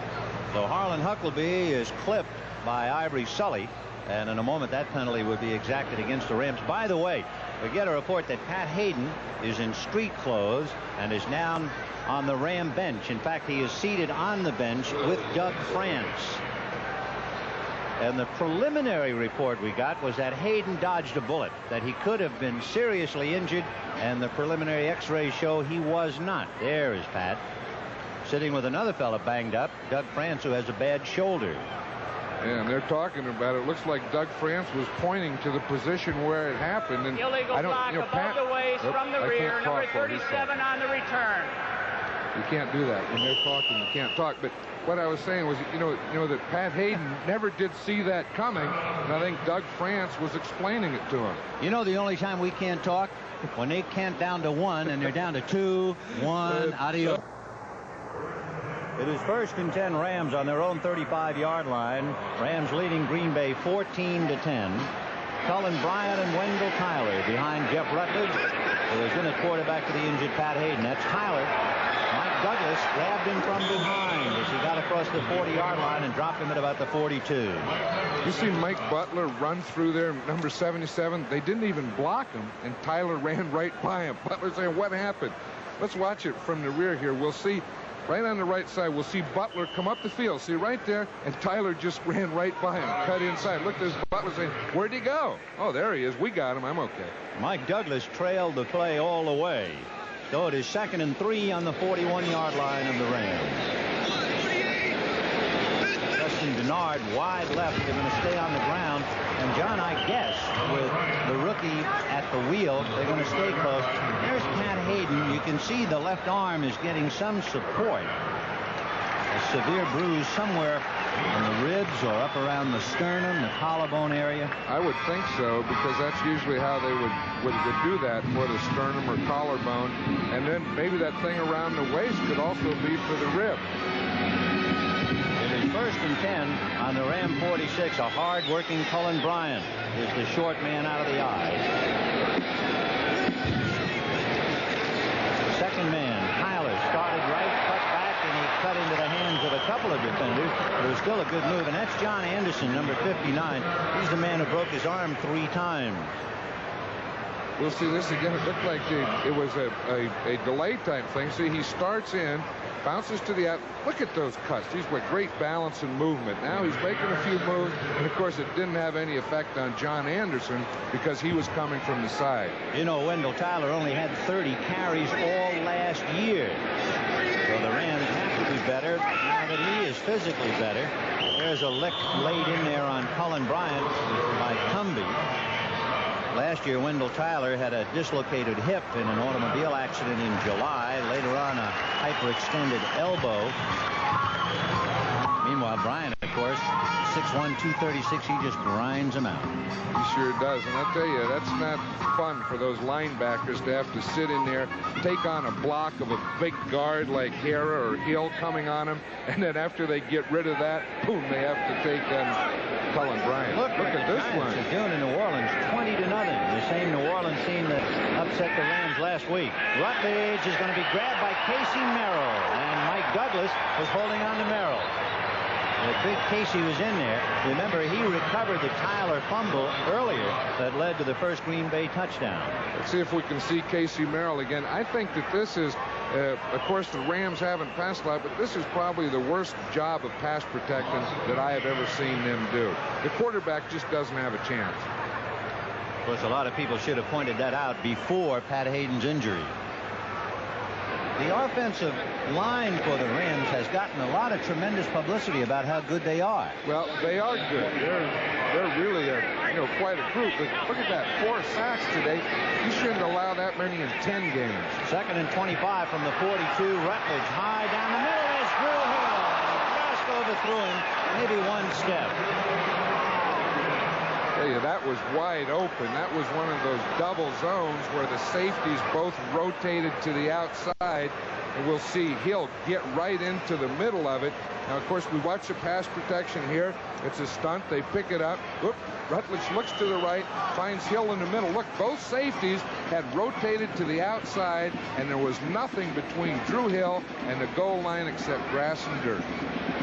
Well, Jeff Rutledge, who came to the Rams with a great reputation, he broke Joe Namath's touchdown pass record at Alabama when he threw 30. So he's got to have a lot of ability, even though he hasn't had a chance to show it. And Merrill's got him again. Casey Merrill with yet another sack. Now, one thing, now Casey Merrill is listed as a right end. In that situation, he was playing right tackle, and he came over the left guard, number 72, Kent Hill, on that play. So, you know, it's not always the way they're listed on the starting lineup, because they do move them around. Green Bay goes from a 3-man line to a 4-man line in passing situations. And the Rams went from a 2nd and 2 on the Packer 47 to a 4th and 29 on the Ram 34. And you're looking at Fred Nixon, the deep man. Johnny Gray is about 7 yards in front of him. The wideout for the Rams can't get down there, so that means Nixon has a chance to get across the 30 to the 35. Lucius Smith is the wideout, number 23, but he was picked up and could never get to the punt receiver. So it's 1st and 10 on the Packer 38, 14-10 Rams. Jeff Rutledge, since he's been in there, has been sacked 3 times. And the Packers, trailing by 4 points, have it 1st and 10 on their own 38. Kaufman in motion wide left, so they have a slot left with Lofton. Play action fake to Jensen. They set up the screen to Middleton, and Pat Thomas just ran right through the playbook and dumped him. And then there's another tackle by Pat Thomas. I bet you he's made 7 or 8 tackles. Did you see that sideline shot of Dan Radakovich? He's the offensive line coach. He was working on Kent Hill. He was working on his jersey to keep it tight. You know, he was playing because they tape their shoulder pads to their jerseys. As we watch this play, a little fake in the line, throws out here to the screen. Now watch Pat Thomas come up, and he always hits him in the same place. Did you notice that? Sure does. He's always right at him below the knees. He could be a shoe salesman when he finishes. Why? He's down there. 2nd and 14 on the 34. In motion is Kaufman, picked up by Nolan Cromwell. And under the rush, down goes Dickey. Coming in from the right side, they couldn't pick him up, was Ivory Sully. And then Jim Youngblood came in, but here's the kid who really did it. We'll see. You know, the Rams, just about on every passing down, have blitzed a linebacker and or safety. We see it here. There's Sully. There's Youngblood right there, both a safety and a linebacker. Jack Youngblood, hands in the hip, saying, not bad, guys. Pretty good play. That was the 3rd sack for the Rams, so it's 5-3 sacks in favor of the Packers. There's Pat Hayden with that arm being supported. Previous 2 games, Dickey was sacked 9 times by the Rams. Now he sets up and throws. No good. It was intended, surprisingly enough, for Andre Thompson, who has a hamstring, and we were told we would not see him. But there he is. Well, of course, the Rams were in their 5 defensive backs, and the Packers were trying to get as many wide receivers as they could out there, so they had 3 out there, and that was what brought Andre Thompson into the game. Ray Stankiewicz, who has been averaging 40 yards a punt, one of the reasons they picked him, drafted him number 3, they say he's a great cold weather player. He played at Michigan State, and he figures to see a little cold weather with Green Bay. The punt right now is to Leroy Irvin at the 33, and see you later. At the bottom is Whitaker, who hit him immediately. That would be Bill Whitaker, a rookie out of Missouri. They say he's a big play man. He just made one. 1st and 10 on the Ram 34. Jeff Rutledge with an I formation. Tyler, the deep man, behind Bryant. 14-10 Rams. And here comes Tyler with Bryant blocking on Douglas. And while Douglas was slowing up the block, Tyler was caught from behind by Cumbie. Of course, that's the important thing, you know, as we start up the field, you know, to keep him where he can't get outside. Okay, now watch Jackie Slater on the offside against Butler. They're fighting all the way down the field. He said, Butler, you got in twice. You aren't going to do it anymore. Butler's saying, he was holding me. And on the other side, Casey Merrill has 2 sacks. We'll probably take a look at him in a little while. Take a look at that. 21-10 Denver in the 3rd. 2nd and 8 on the 37. Rutledge on a quick right side pass, and he threw it out of bounds. He almost completed it to James Lofton. James Lofton catches a lot of passes, you know, and he's in the open most of the time. He's very tough to cover, and the Packers didn't see him, and they left him there. He was just a little wide. So it's 3rd and 8 on the 37 for young Jeff Rutledge. 3 years out of Alabama. He had mononucleosis last year and was on the injured reserve. You look at a very thoughtful Ram bench. Nolan Cromwell, maybe thinking of beautiful days back in Kansas. 3rd and 8 on the 37. Rutledge with Hara and Slater keeping Butler out. And it is intercepted by Harvey. Maurice is to the 40, to the 35, to the 30. Harvey to the 25, and Cullen Bryant tackled him at about the 17 or 18-yard line. Face mask will be against Cullen Bryant, so to add to it, there'll be a face mask penalty against Bryant, the tackler. Interception by your man, Maurice Harvey. My man, he's Harvey. He's going to keep that ball. He says, I'm going to keep it and take it home with me. I don't want you to have it. Now, watch Rutledge here. The ball, as he throws it, it gets away from him a little. It took off on him, but watch Harvey. He's only 5'10". He got up about 6'9" that time. He has a little hamstring problem. I'm surprised he made this cut here. But he did. He said, I want some more yardage. Maybe a touchdown. But right there, there's the face mask right there. Did you see Cullen Bryant? So it's a 43-yard play with the interception, return, and the penalty. And it is 1st and 10 on the Ram 12-yard line. Boy, there have been a lot of mistakes. And you don't think those turnovers can change a game. I mean, the Rams had things going. They had a little lead. Now, boom, the Packers are knocking at the door. Jensen and Middleton behind Dickey, and it's Gene Jensen. And he squeezes across the 10 to about the 7 or 8-yard line. Picked up close to 4. And it was George Andrews who finally brought him down along with Cody Jones. And of course, Jerry Ellis, I'm sure they'd like to have him in there now, but he had an ankle injury. They taped it up, and they're not sure if we'll see him anymore this half. I would think if we were going to, we would see him now. Jensen has done an excellent job just being signed. Little did number 33, Jensen, realize he was going to figure so prominently. And he's carrying a big load along with Cordell Middleton. So to 2nd and 5, they spotted it on the Rams 7. And the Pack trying for a go-ahead play. That's Middleton, and he is stacked up by Jack Youngblood. I think that's the first time we've mentioned Jack's name today.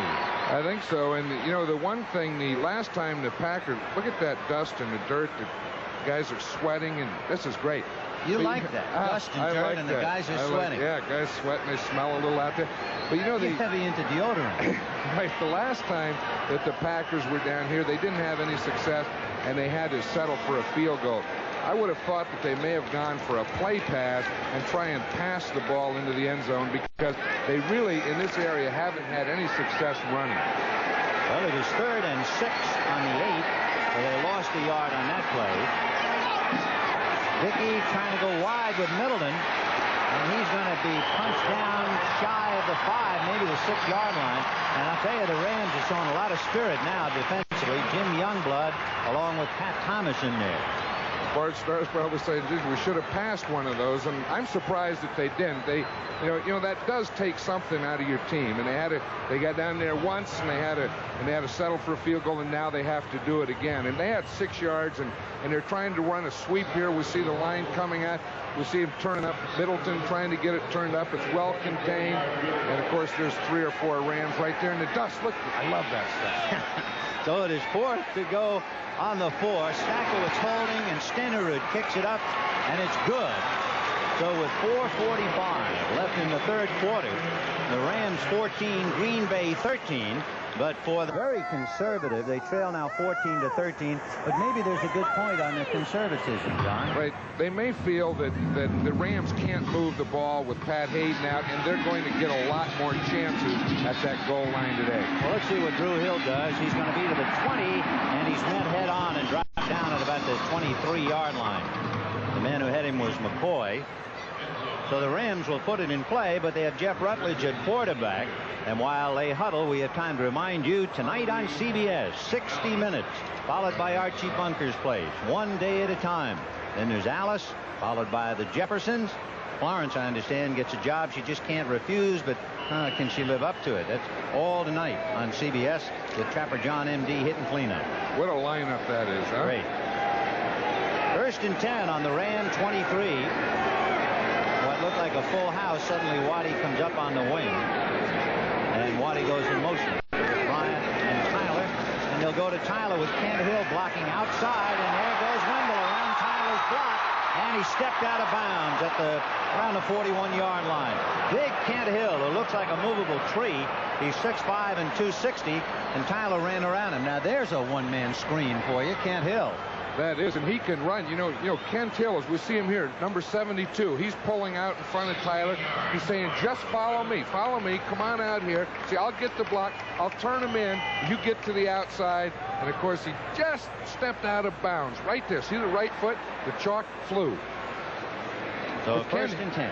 Excuse me, Ken Hill may be as fast as Wendell Tyler. He's something. First and 10 on the 39 for the Rams, leading by 1 point. Rutledge staying with Tyler again inside Bryant's block. Fumbled, and it looks like the pack might have recovered. John Anderson was one man, and the other man was Terry Jones.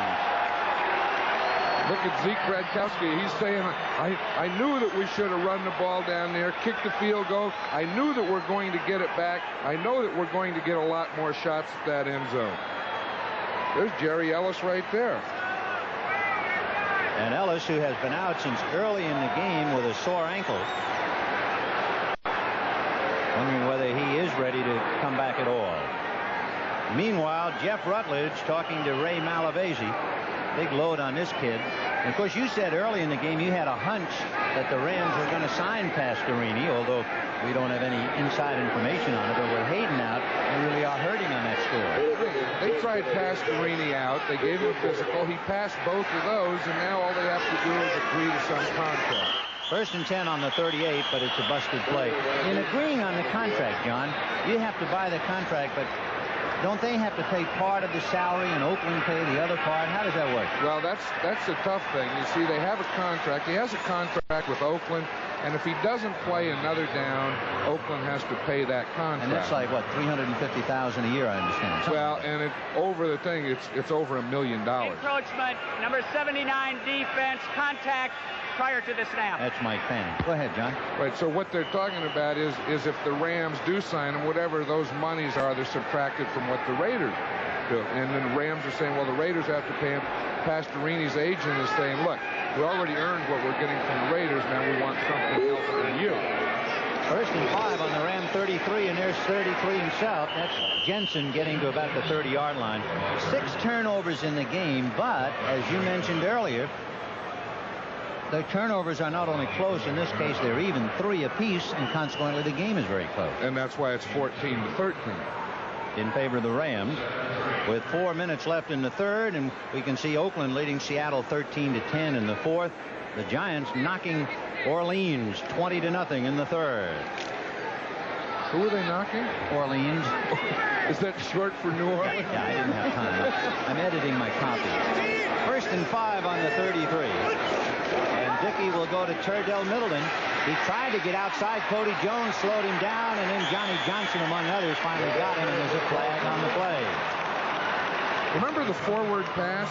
Remember when guys used to come back and they'd throw the pass? It seems this looks like it's turning into a run scrimmage here. Well, let's see. Hayden was 1 for 2 for 6 yards. Rutledge 1 for 6. So the Rams have completed 2 passes for minus 40 yards. Meanwhile, shaken up on the play is Greg Koch, 5-year man out of Arkansas, and there's going to be a face mask penalty. And I assume it'll be against the Rams since they're on the defense. Right, it'll be against the Rams, and it'll be enough for a Packer first down. Maybe they don't have to pass. Maybe the Rams will self-destruct and have enough penalties to get the Packers in the end zone. So there's your automatic first down to the 20. See where they spot it, just beyond the 28, almost the 27-yard. Face mask, number 52 defense. First down. So it is first and 10 on the Ram 27. 3:35 left in the third. And if you want to know the guilty party, it was George Andrews.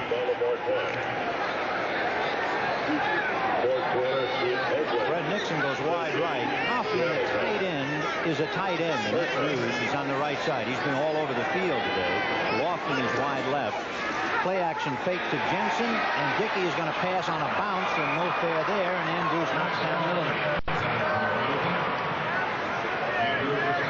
I don't know. He looked over there to the left, and out here on the right, he had a receiver that I think he could have gotten the ball to. It looked like Fred Nixon had some room out here on the right sideline. How about the penalties? They're reasonably close. 55 yards and 75 yards, and the turnovers, and you hate when a game gets to be that. You know that the big thing is the turnovers and the penalties, but they're both playing a big part in this game. Well, you were talking before about perhaps the teams being very tight. That could be one reason for all these turnovers. 2nd and 10 on the Ram 27. Kaufman is in the backfield now, but he releases. Dickey falls down, throws across to Nixon. Bad pass. Nixon is 5'11", and Lynn Dickey having a very tough time. For an 11-year veteran, it looks like he is not capitalizing on some of his openings today. No, we were talking about a little tightness, and both teams still look tight, and that's unusual for the second half. I mean, it doesn't seem like it's a loose, flowing type thing. And it's only the 3rd game. Yeah. And you would think, that those things shouldn't happen until the end of the season. There's Jan Stenerud. We played against him when I was at San Diego State 15 years ago. He wore number 78. 3rd and 10 on the 27. And Dickey got some protection, throwing deep to the invisible man. Rod Perry all alone down there. So you see, I have no idea what's happening to the Packers. It looked like they started out throwing the ball. They were throwing to James Lofton, and they looked okay. And they just traded for John Jefferson, and maybe he's down there. I'm looking. Do you see him? Not yet. He's wearing a yellow shirt. That's what Dickey's saying. Do we have Jefferson yet? No. Meanwhile, Stackelwitz will hold for Stenerud. Jan kicked a 48-yard field goal way back in Super Bowl IV against Minnesota. The longest he ever kicked is 55. The spot is at the 35, so it's a 45-year effort that is good. And the Green Bay Packers have taken the lead again. Green Bay 16, the Los Angeles Rams. Had a party. He has all the group here, a lot of people. Good crowd, sell out. Stenerud is going to kick it fairly short, and they look to Drew Hill at the 14-yard line. To the 20, 25. And dragged down as he got across by Prather at the 34-yard line. That's Guy Prather. There's Jack Youngblood. Well, it's got to be brutal down there. You don't think it's warm out there? I'll tell you, you love that sweat, though. The wet, they get a little drink, and they get some dirt in them, and, they're ready to go. That's the way the game should be played. Don't forget, next week on CBS Sports Saturday, Duran and Menchio from Las Vegas, 4:30 Eastern Time on CBS Sports Saturday. 1st and 10 on the Ram 35. In motion is Billy Waddy. Jeff Rutledge, the quarterback, with Tyler and Gooman. And Gooman runs into Casey Merrill, and that's that. Gee, Merrill, number 78, has had an outstanding day. Butler captured your imagination early when he teed off on Hayden, but play after play, you see Casey Merrill. There's a flag on the play. Casey Merrill has really beaten out Ezra Johnson. Ezra Johnson in his first year was in the Pro Bowl. And then Casey Merrill came in, and in training camp, Johnson was hurt. Merrill went in, and he's won a starting spot, and he hasn't been moved out of there. They try and say that they have co-starters, Merrill and Personal Johnson. Foul, face mask, number 78 defense. Oh, they got Merrill for face mask. I know you never talk about it, Guy. They always do something bad when you talk. I'm sorry, Casey. I didn't mean to jinx. 1st and 10 on the Ram 42. Kennard going one way and then the other. And reading the play perfectly is Rich Wingo to drop his man back on the 35-yard line. When you first saw Ringo, you said that Wingo was the best rookie linebacker you'd ever seen. Right. I saw him as a middle linebacker when they were playing a 4-3 defense as a rookie, and I felt that this man was the best rookie middle linebacker that I have ever seen. Last year he had back surgery and he didn't play, and he looks like he's starting to come back. He's not as good right now as he was as a rookie. 2nd and 15 on the Ram 37. Gooman and Tyler, and the pass all alone is Billy Waddy, and he does a little fake on Mark Lee, and Gray finally brings him down, but he picked up the first down. But there are flags in the backfield to hold everything. Well, it looks like Jackie Slater's down there right by the flag. And, of course, that's going to be in the area holding. It'll be against the Rams, so they'll bring it back and do it again. Unless it maybe was roughing the passer because Rutledge had taken a lick. Maybe you're right. It was. Usually when you see him throw the flag at that lineman, it's against holding, but that is roughing. Look, there goes Jerry Seaman. He's going for 15 big ones. And we'll hear now the interpretation. Personal foul. Roughing the passer, number 53 defense. First down. So a big break. That makes it 1st and 10 on the Packer 30-yard line. It had been a 2nd and 15 on the 36, and Jackie Slater, watch this. Right here, and that's against Mike Douglas, number 53. You see he's coming right inside of Pankey right there, and he hit him in the head. That's what it was. You know, that a player can't hit the quarterback or anyone in the head. That's a great rule. 1st and 10 from the 30, and Rutledge is going to pass and go deep to Drew Hill, who made the catch, and he beat Mark Lee. I tell you, the Rams look like they've had enough of that stuff, and they said, we're going to go play like the Rams now. We're going to take our offensive line, and we're going to pass protect, give the quarterback time and a chance, which they did, and we're going to get in the end zone and break them. See, it's a little play pass. Now watch the pass protection. Rutledge had good time. He leads Hill right inside to the post, and he gets it for the touchdown. So Jeff Rutledge, who broke Namath's record for touchdown passes at Alabama, completes one to Drew Hill, and the Rams are back out in front. We're liable to have a wild one here before it's finished. It's 20-16 Los Angeles, and Corral makes it 21-16 Los Angeles. 2 minutes and 9 seconds left to go in the 3rd quarter. There's teeth. 4 teeth, yeah. Nixon on the 2. Reds to the 10, 20. And he's not going to make it to the 25. And a lot of pushing and shoving down there. Harlan Huckleby and Mel Owens. Jeff Rutledge talking upstairs. Oh, that's Kemp. Pardon me. Yeah, that's Kemp. I don't like the color of that phone. You know, that phone ought to be another color. It's a princess phone. It's a princess phone, yeah. Jack Kemp is taking, Jack Kemp. Who in the heck said Jack Kemp? Jeff Kemp is taking the plays down that they were successful on that drive, and maybe something that they would like to use the next time. Number 23 on the kicking team. Re-kick with a 5-yard penalty. That's Lucius Smith, who was the wideout on the kick, and the penalty called against him, so they'll have to re-kick. Anyway, Jeff Kemp will take the plays down that one were successful in that drive, and 2 that they would like to use the next time, and then he'll talk to Jeff Rutledge about those plays. There's the schedule next Sunday. An awful lot of people watching this game today are going to see a dandy next week. Atlanta Falcons at Cleveland, and luckily you and I'll be able to see that one as well. Minnesota will be at Green Bay. The Giants later on will be at Dallas, and the Saints at San Francisco. Check your local listings for time as Jackie Slater with some ice to his face, trying to forget this 89-degree weather. There is Harlan Huckleby, 2 years out of Michigan. He was originally drafted by New Orleans, but he decided to play a year in Canadian Football League, and Green Bay picked him up last year. And Huckleby, instead of Fred Nixon, is going to return. We told you Kaufman is everywhere, the tight end. He's up on the 25-yard line to the right of Harlan Huckleby. And Huckleby will take it at about the 8, to the 20, to the 30, following Kaufman, and there's not enough real estate for him. He goes out of bounds in front of the Ram bench, and they'll mark it across the 30 at about the 32. Okay, now Zeke Bredkowski is telling Lynn Dickey there, you know, the last few times we had good drives, we had good field position, and we had to settle for a field goal. Let's go in and get one of those things called a touchdown and 7 points. You know, we saw Lynn Dickey just run into the huddle. Earlier in the game, Dickey completed 6 consecutive passes. In the second half, he is 1 for 6 for a -4 yards. I don't know what caused that other than maybe getting away from James Lofton. I think he should, you know, get back to that. Get back to getting Lofton some things.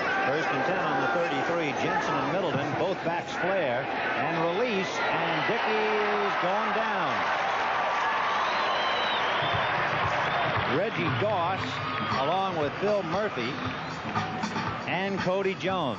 You know, on that play, James Lofton was wide open, but of course you can't fault the quarterback here because the first thing you need is what? Pass protection.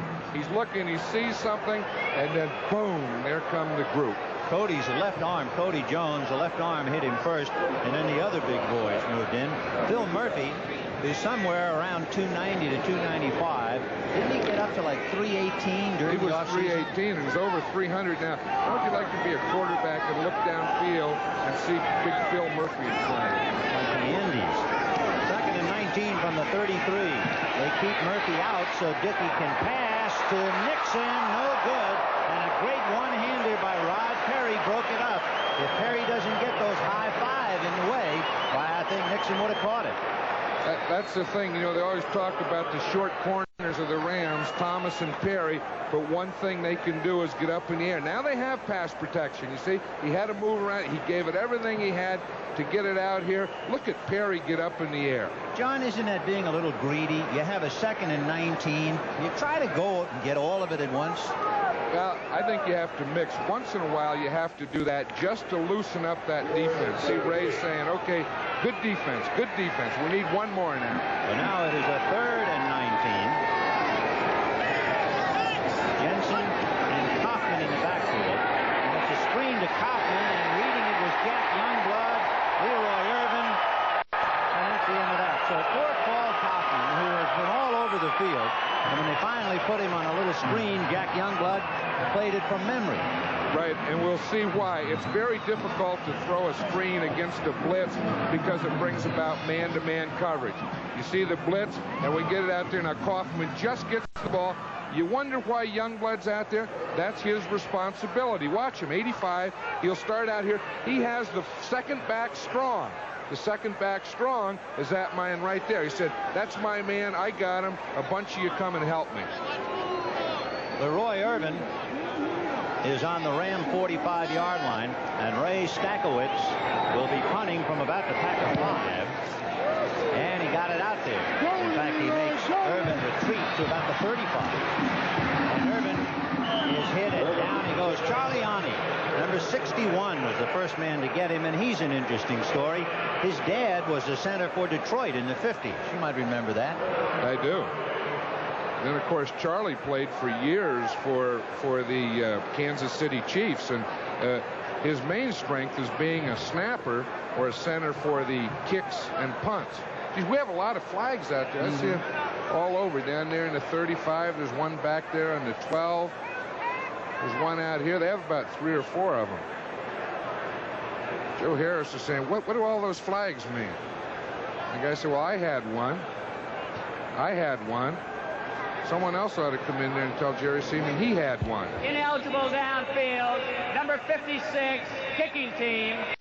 Illegal use of hands, number 37, receiving team. Offsetting penalties, replay the down. Well, we had 2. It balances the scales, and they'll try it again. First and 10. After that punt, and of course all of that is canceled and washed away, so we look at Ray Stackowitz again. The third-round draft choice this year for the Packers. We were talking about it earlier. They figured that since he went to Michigan State and they saw him kick so much in bad weather that he would fit in Green Bay nicely. Yeah, but he hasn't hit the bad weather yet. No. So they don't know. And again, they said that he's been kicking too many line drives, but today he's gotten the ball up and he looks like he has good what they call hang time. All right, Stackowitz again kicking from the 5, and Leroy Irvin is standing on the Ram 45. Good snap, and the kick to the left of Irvin, running laterally at the 48, and now he's in Packer territory. He got away from one man. Randy Scott hit him, but he just tossed Scott away, and finally Harlan Huckleby brought him down. Along with John Madden, the Rams leading Green Bay 21-16, and the Rams in possession first and 10 on the Packer 44. Jeff Rutledge replacing the injured Pat Hayden, and will give to Wendell Tyler, and Tyler's grabbed by Mike Butler, and that's the end of that, dropping him back around the 49 to the midfield line. Mike Butler was the man who made a legitimate hard tackle on Pat Hayden. Hayden was 1 for 2 before he was decked. In a wild game, Minnesota finally gets on the winning side. They beat Detroit 26-24. Atlanta got back to form, defeating San Francisco 34-17. Look at that wild one. St. Louis 40, Washington 30. And we go second and 10 from the 44.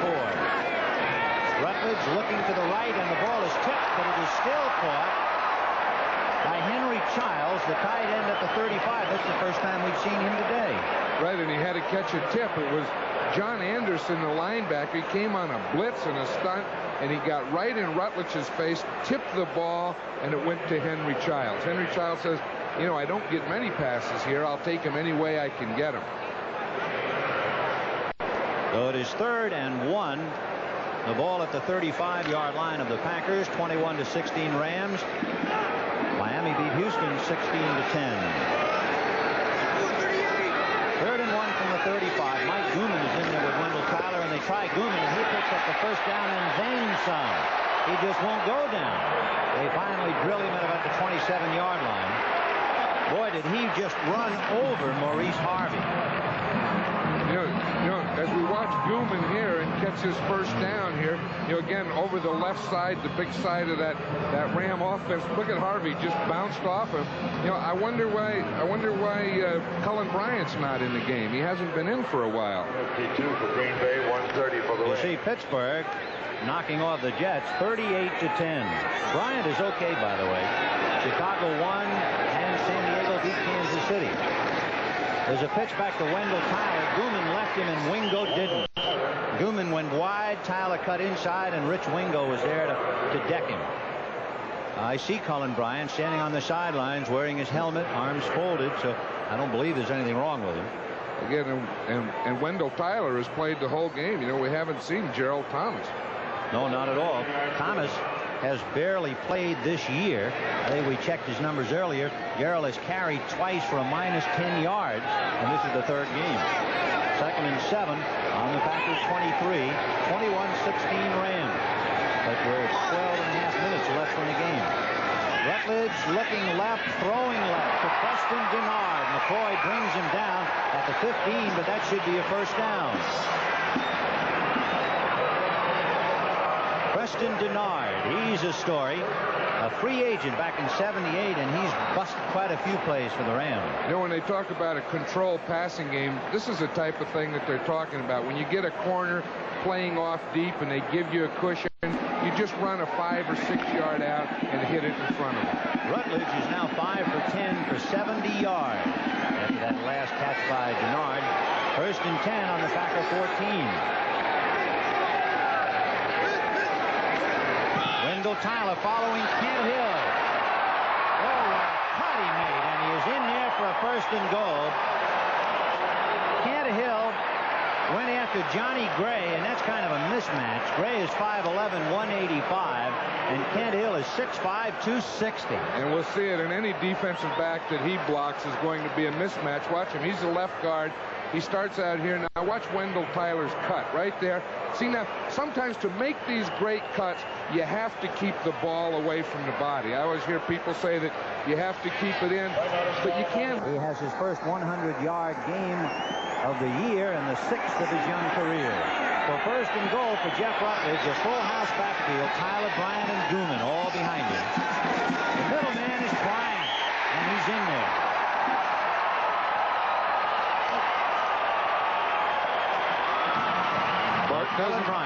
Bart doesn't like that one. We were asking where Cullen Bryant was. He was on the sideline resting up for this goal line play. And again, it was a full house backfield. We'll see the line here. Everyone takes off. The Packers are a little high. Bryant just booms it into the end zone. See, no one got in and was able to fill that hole. See, watch the hole. They're in a stunt. Wingo has 2 men on him. There's no way that he could handle that hole. Tackle stunted to the outside. So the Rams are now leading 27-16, and Frank Corral trying to kick another. And this one is smothered, and it still got through. Though it is 28 yards with Bryant punching over from 2 yards out. The Rams are leading Green Bay 28-16. 11:04 left in the game as Frank Corral tees it up. Deep is Harlan Huckleby, and his short man to his right is Paul Kaufman. To his left is Jim Jensen. The wideout that you see, number 42, is Kirk Collins, one-year man out of Baylor who's been very busy going downfield. So this will be Huckleby from the 13. He runs around Owen. and he got to the 35, and they finally bring him down at the 40-yard line.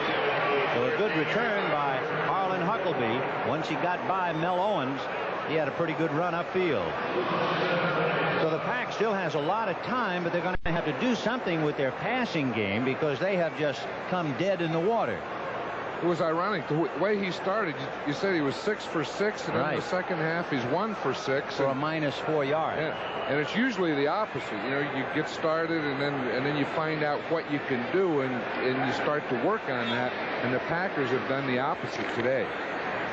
Dickey completed 30 passes against the Falcons last week. He has a 1st and 10 on the Packer 40-yard line. Jensen releasing at the last minute, but Dickey's going deep for Kaufman. It's going to be picked off.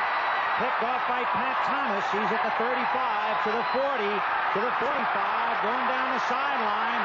He's got a clear shot until he's finally brushed by Dickey and caught from behind at the 10-yard line. I tell you, Dickey didn't like that one because he remembers last year he threw 2 interceptions that were returned for touchdowns, one by Rod Perry and the other by Johnny Johnson, and on one of them he was really injured. You know who caught Pat Thomas? Probably the only man who could. James Lofton caught him from behind after Dickey kind of gave him an excuse me. This was a bad throw here because really Pat Thomas, it was a double coverage. Pat Thomas had the position. He was inside Kaufman. Dickey tried to throw it inside. It just wasn't there. He forced it. Now watch Thomas here. See, Dickey does slow him up enough, a little cross body, and then Lofton comes in and says, I've had enough of this, Thomas. You're going down. Well, it is 1st and 10 on the Packer 11, and of course the Packer defensive squad playing in 89-degree weather, they've got to be on their heels now. Gooman and Tyler are behind Jeff Rutledge, and they'll go to the second man, Tyler, following Gooman, and he's inside the 5-yard line. And I would think the Packer defense now is a little demoralized. They are a little demoralized. They started early. They were doing a lot of stunts, a lot of different type things, and I think it threw the Rams off. You know, the Packers wouldn't practice here yesterday. They came, they dressed here, and they went over to a college, Fullerton, so that they didn't want anyone to watch them. And they had some special things they want to do. They didn't. It may have thrown the Rams off early, but I think they have it now.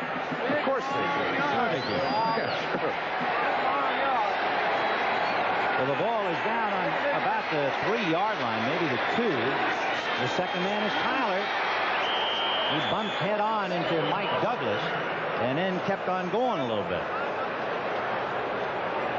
See, Tyler tried to dive again, but he just couldn't reach the end zone. He was out a little too far, but I bet they'll come back and do it again. He'll say, I can fly this way. See, you know what?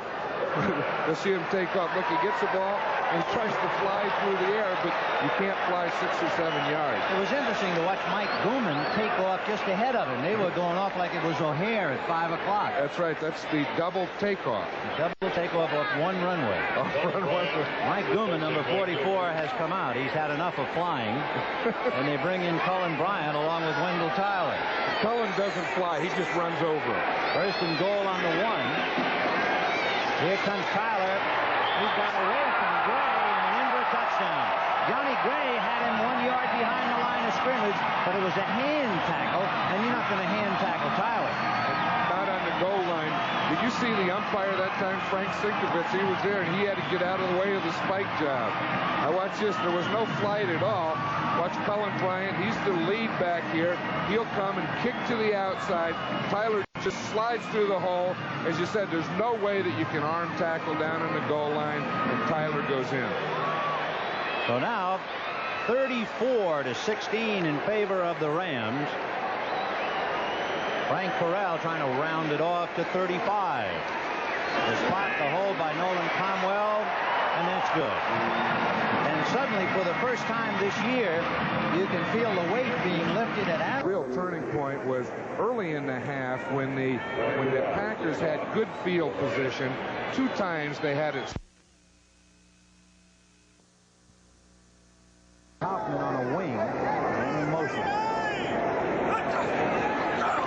Both backs go out, and the pass is to Kaufman, no good. Nolan Cromwell is right there with him. Nolan Cromwell in the 5 defensive back or the nickel setup, he plays the tight end. He plays on. Now look, there's some signals. That means cross and pass. Anyway, Cromwell is a normal free safety, but when they go 5 defensive back, he calls the signals and plays on the tight end. He led the NFC in interceptions last year. He had 8. He wound up in the Pro Bowl, and he is one of the more distinguished players on the Rams team. I think he leads the NFC in ability. That's what's left. 4th and 9 for the Packers, and they're running out of everything as Kaufman goes in motion. Dickey needs a first down, and he throws to Cromwell, but it's no good. Nolan couldn't hold on to it. But there's a flag on the play. Dickey is decked. He's on his knees at midfield, and it's going to be roughing the passer against the Rams, and I assume it's going to be against Leroy Irvin because he's the one arguing. It looks like it. He was on a blitz, and again, the Rams do that a lot from their 5 defensive backs or their nickel. It seemed like they've blitzed every time. Leroy Irvin is saying, what did I do? You know, those defensive backs don't get a chance to hit quarterbacks a lot. It's always quarterbacks throwing passes at them, and sometimes they get a little over anxious when they get close to one. So the penalty exacted against the Rams. That'll bring it to the Ram 19-yard line. 1st and 10 on the Ram 19. Roughing the passer. Number 27 defense. First down. So 1st and 10 on the 19. 5:06 left in the game. 35-16 Rams. Pat Thomas is saying, it's okay, it's okay. You see Jim Youngblood in there? He was upset. You know, he's a real competitor. He's a real linebacker. He's a linebacker. Oh, yeah, goofy eyes. First and 10 on the 19. Dickey has Atkins as the setback. Lofton was in motion, and he's throwing to Lofton. Try, and let's see, touchdown. Great one-hand catch by James Lofton. Oh, that's more than a try. That's a great catch. And I'll tell you one thing about great players, they always compete. You know, we can talk about the game is over, but the ones like the James Loftons, they stay in there and play the whole game. And you have to credit Lynn Dickey, too. You know, he stays in there. He's been roughed. He's had a lot of problems. Look at that throw, but one catch. Boom. That's his first touchdown of the year. And watch this rush, and watch what he's had to throw against. Look, again, the Rams are still coming right in his face. He had to jump up. He gets the hit, and right after he throws the ball, Cody Jones says hello. Stenerud hits it through, and with 5 minutes left, the Rams are leading by 12 points. Go. It is 35-23 in favor of the Rams. Green Bay scoring on that pass from Lynn Dickey to James Lofton. Lofton's first touchdown reception of the year. What are the chances of the onside kick now, John? I think they look pretty good. The Packers were over there in the sideline. Bart Starr was in a huddle. They took a long huddle. The only problem is that the Rams are in an onside prevent. They have all their men up there within 10 yards of the line of scrimmage. They're expecting it. So with 5 minutes, you need 2 scores. Against an onside prevent, maybe the best thing to do is kick it deep. Yeah, the Rams have Waddy and Miller and Johnson and Denard and Leroy Irvin up front. Deep, they have Gerald Thomas and Drew Hill. Gerald Thomas making his debut in this game. And they're going to go deep, and Hill will have to go back to get it at about the 5. Coming down and turning one way and grabbing at the other is Mark Murphy, number 37, who was down to hit him inside the 5-yard line. And I'll tell you, that was a great decision by the Packers. You know, when they do that, when they get the onside prevent, it's also called the hands team, and they had all those ends and backs in there, and they aren't used to blocking on a return. So when you do kick it deep, you have a good chance to get them inside the 10-yard line, as the Packers just did. So the ball is spotted on the 3, and the Rams put it in 1st and 10 from their 3. Of course, the Packers have to stop them, get the ball. 4:49 left in the game. 35-23 Los Angeles. Drew Hill goes wide right. The running backs are Gooman and Gerald Thomas. And they're going to try Gooman, and he takes a lick from Johnny Gray just about at the line of scrimmage, and then slides across the 5 for a gain of maybe 3. Now, what the Rams are trying to do is they would like to pick up some first downs, but they also want to take as much time as they can. You see the line play. You see the blitzing linebackers. The corner is coming on that. The Packers are up there pressing to make something happen. With time 4:22 and running down. It is 2nd and 7 on the Rams' 6-yard line. Miller and Drew Hill go wide left. Arnold is on the right side. And Rutledge staying on the ground to Gerald Thomas.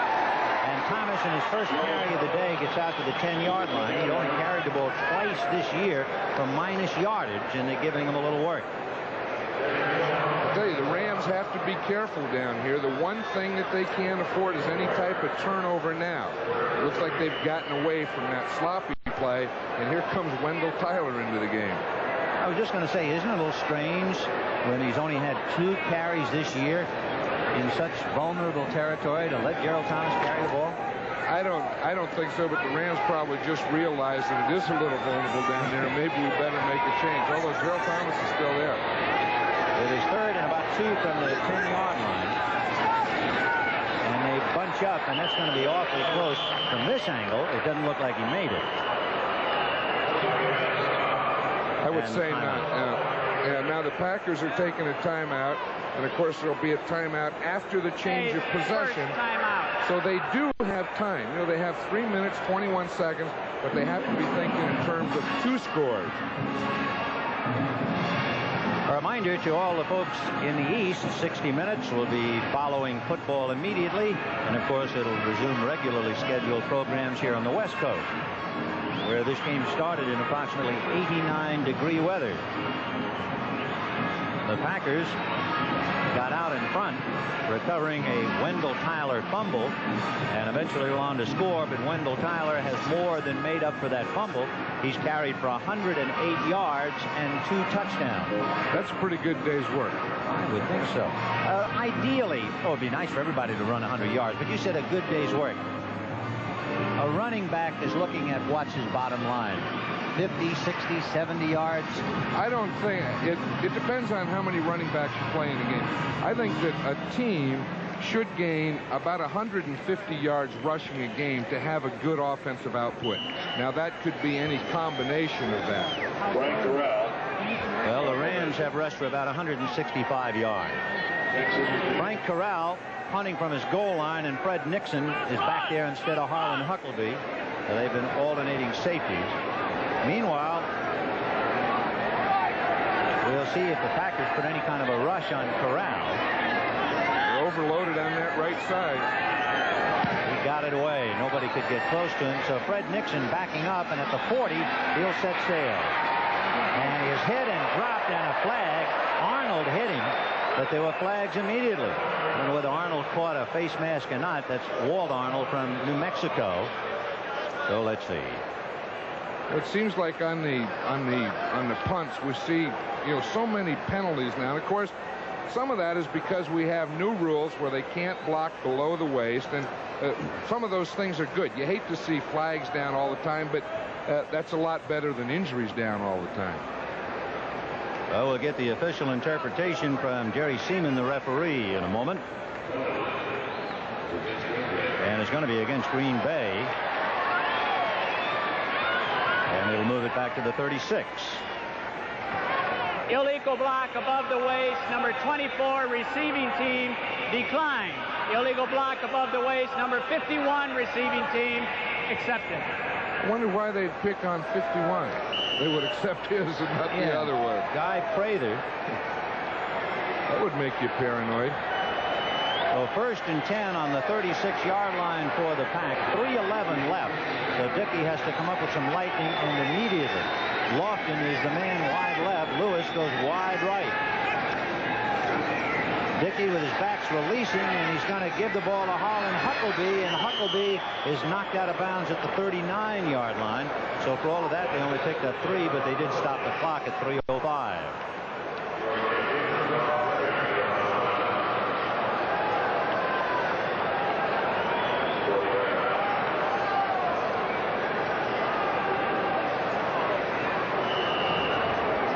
like to welcome everybody who is watching the Giants-New Orleans ball game. The Giants knocking off Bum Phillips and George Rogers and company 20-7. Big night for Ray Perkins and Phil Simms. 2 in a row. Pull up a chair and see if the Packers can do anything. It is 35-23 Rams, even though the Rams lost the services of Pat Hayden. And Dickey cranking up down the left side, throws an interception to Lucius Smith at the 35-yard line. And Lucius Smith at midfield and is finally upended by Lewis. And we have a quarterback down. It's Lynn Dickey, who was hit by Jack Youngblood. And there are penalty flags down as well. So Dickey has been banged up by Jack Youngblood as he was firing deep and threw the interception. Earlier today, Mike Butler went down and drilled Hayden, but let's see Dickey's problem now and take a look at Jack Youngblood. Now watch this. He's coming back now. Jack Youngblood will come in from the left in the screen. Right there, just as he throws it, it looks like he got crunched by 2 of them. Now here's the Hayden play much earlier today, John. Right, and again from the left side. See, we'll see Pat Hayden. He's looking to the left. He doesn't see Butler. Right there, it comes from the right. What a shot Pat Hayden took. Right, we see Jackie Slater is blocking against number 77, Mike Butler. He gets by him. Hayden is looking the other way. Boom. Apparently, and we say that with fingers crossed, it was not as serious an injury as it first appeared to be. They took Hayden off the field to the hospital for precautionary measures, and preliminary x-rays said no break, a bruise, and I was told a Hayden quote was, "I might play next week," which would be next Monday night. Hayden, however, in street clothing, has seen his backup, Jeff Rutledge, have a good day, 5 for 10 and 70 yards. For Lynn Dickey, he had a fine first half and a dismal second half, and now Dickey is shaken up and he has to go out.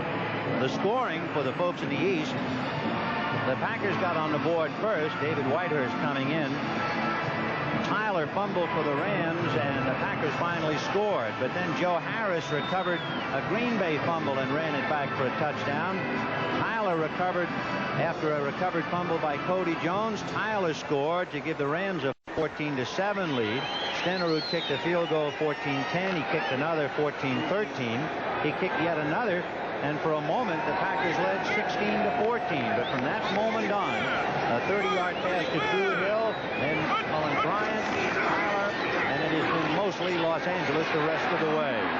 Right now, Atkins running out of bounds as he got across midfield, and time running out at 2:48. For all you good folks in the East, again, remember, 60 Minutes will be following football, except on the West Coast. Programs will be seen at their regularly scheduled times. And one of the highlights of 60 Minutes tonight, television and why it is what it is.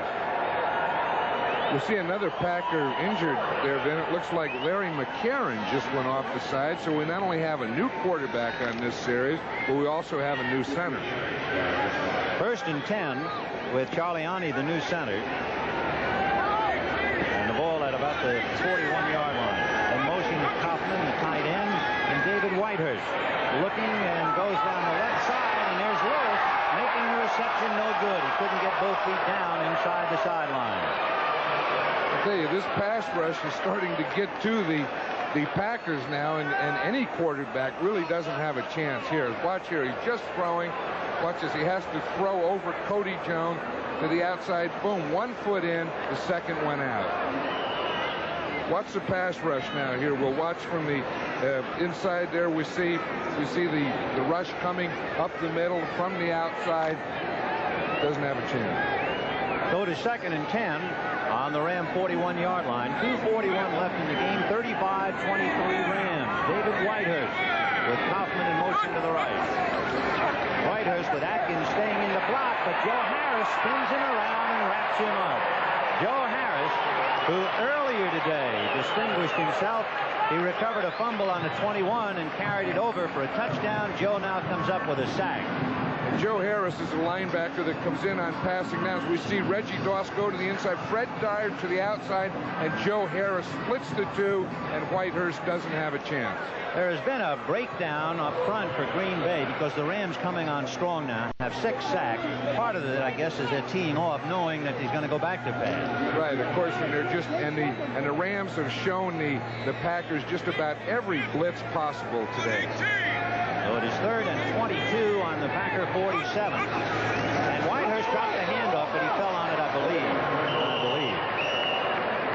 You can also believe that immediately after football, we're going to go to Brent back at the NFL Today and give you the scores, a complete wrap-up of all the action today. So stay right with us.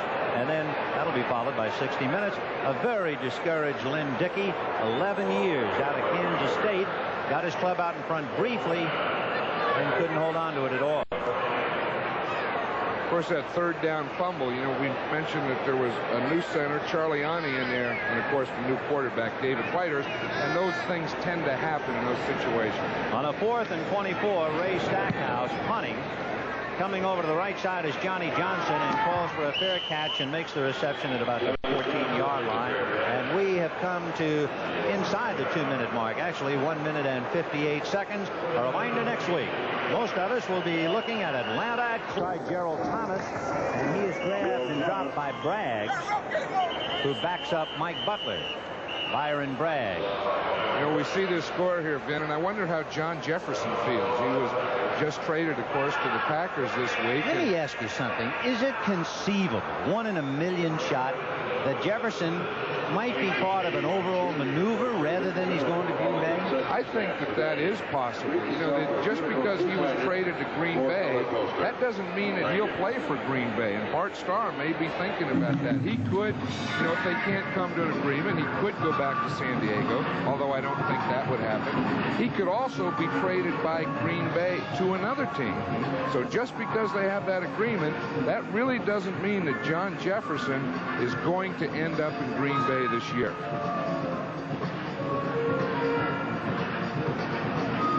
Ray Malavasi out from a little heat, I'm sure, and especially with Hayden hurt now. The big story was Don Klosterman wanted the Rams to try out Pastorini, and Ray Malavasi was, let's say, non-committal about the idea. But, of course, then, you know, Pat Hayden has the injury now, and I think if they can work out something with Dan Pastorini, that he'll be in a Ram uniform. Jack Youngblood, whom we saw make a sack of Lynn Dickey just a few moments ago. 1:52 left in the game. This is Vin Scully along with John Madden, welcoming the East to sunny Southern California. He was 89 at the start of this game. Rutledge to Gerald Thomas, caught from behind by Casey Merrill, number 78. We've seen that number all day long. Casey, a wrestler who went to school out here at Cal Davis. He's given it the best battle possible. Well, we have come to that time, that dramatic part of the day, John. Very exciting. Where we salute the heroes. The real heroes. Our executive producer, Terry O'Neill, senior producer, Charles H. Milton, the third. Our producer, Mike Burks, our director, Sandy Grossman, and all of the other fellows who worked so hard and long to get this one on the air. 1:13 left in the game. Fellas, thank you very much. And a special bow to Denny Manessian, our spotter, and Dr. Bob Woods for all his statistical help. Ozzie Lang for giving us the scores. There's an old play-by-play announcer, John. That should be what you look he used forward to be a coach, and that's what happens to you. You know, you lose too many, and your hair starts to grow long, and your teeth take different angles, and you kind of turn goofy.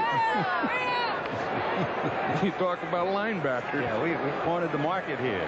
Jeff Rutledge says we've cornered the market too. We've got a 35-23 lead. We've got 1 minute and 5 seconds, and life is sweet. But on the other side, things are pretty sour. Zeke Bratkowski, Bart Starr, Frank Corral will be punting, and for the Packers, Fred Nixon standing on the 35-yard line. 1 minute and 5 seconds left, and to see if the Pack can even get close to attempting to block the punt. They'll send all 10. Doug Smith, the snapper, and it was a good snap, and he got it away. Nixon making the reception at the 37. Does a little Leon Errol, and finally goes out of bounds. That has to be 15. Flag on the play. Mel Owens, 58, is a first-round draft choice, a rookie, and he is full of fire. He's been involved in a lot of hard hits today on special teams. He, of course, was the #1 pick for the Rams this year. He's full of fire, but he reported 2 weeks late to camp on a deal, and he's really never gotten into it with the Rams as a linebacker, but he is a special teams player. Well, it'll be a 15-yard penalty against Mel Owens for roughing up Fred Nixon. A reminder to you folks in the East, following football, you'll have an update. Brent will give you all the scores, and then we'll move right into 60 minutes. On the return against the kicking team, first down. He's saying, I want to play linebacker anyway, Coach. Look, we have this game. Put me in there. Fred Dreyer's in there. He's playing. Reggie Doss is in there. Let me get in there and play behind those two. David Whitehurst in there for Lynn Dickey on the 1st and 10 from the 42. James Lofton in the slot right with Lewis. And somewhat of a sloppy handoff, I think, too, but a flag on the play before it even got started. This is kind of a dismal time of the game, especially for the club that's number behind 61, by a dozen points. Charliani got kind of mixed up, I think, on that snap. There he is. The Hawaiian. Right, you know, it's been a long time since he's played center, and there's Ray Malavasi. He was thinking it's been a long time since we've won a game, and you talk about a weight off someone's shoulders. I'm sure Ray can feel that now. And what's going to happen to Green Bay? Well, it's going to remain the same. There's Jeff Rutledge. He beat him. Green Bay has lost 8 straight on the road to Los Angeles. It's a question of whether they can add a couple of points and make it a murmur of protest. That's Freddie Dryer coming in, number 89. It's the waning moments of perhaps his career with the Rams. False start, number 64, as we said, offense. This could very well be Fred's last game in a Ram uniform. And he hasn't played a lot today, you know, and he's in there. Cody Jones has gone most of the way at right end. False start, number 64, offense. Well, the false start against Sid Kitson. Jeff Kemp sitting there with the chart, and he has suddenly moved up slightly. At least for the moment, he's the number 2 quarterback since Hayden is sidelined. But to repeat, Pat was quoted as saying he might be able to play next week. At least he's optimistic enough that he thinks he's going to get well within 2 weeks. Whitehurst is going to be hit by Joe Harris, number 51. So David, who was born in Germany and doesn't want to die in Anaheim, he's got about 49 seconds left, and there's a flag on the play. Right, and it's the same thing. You see, we see Fred Dryer take off to the outside. We see Doss go to the inside, and Joe Harris shot the gap between the two.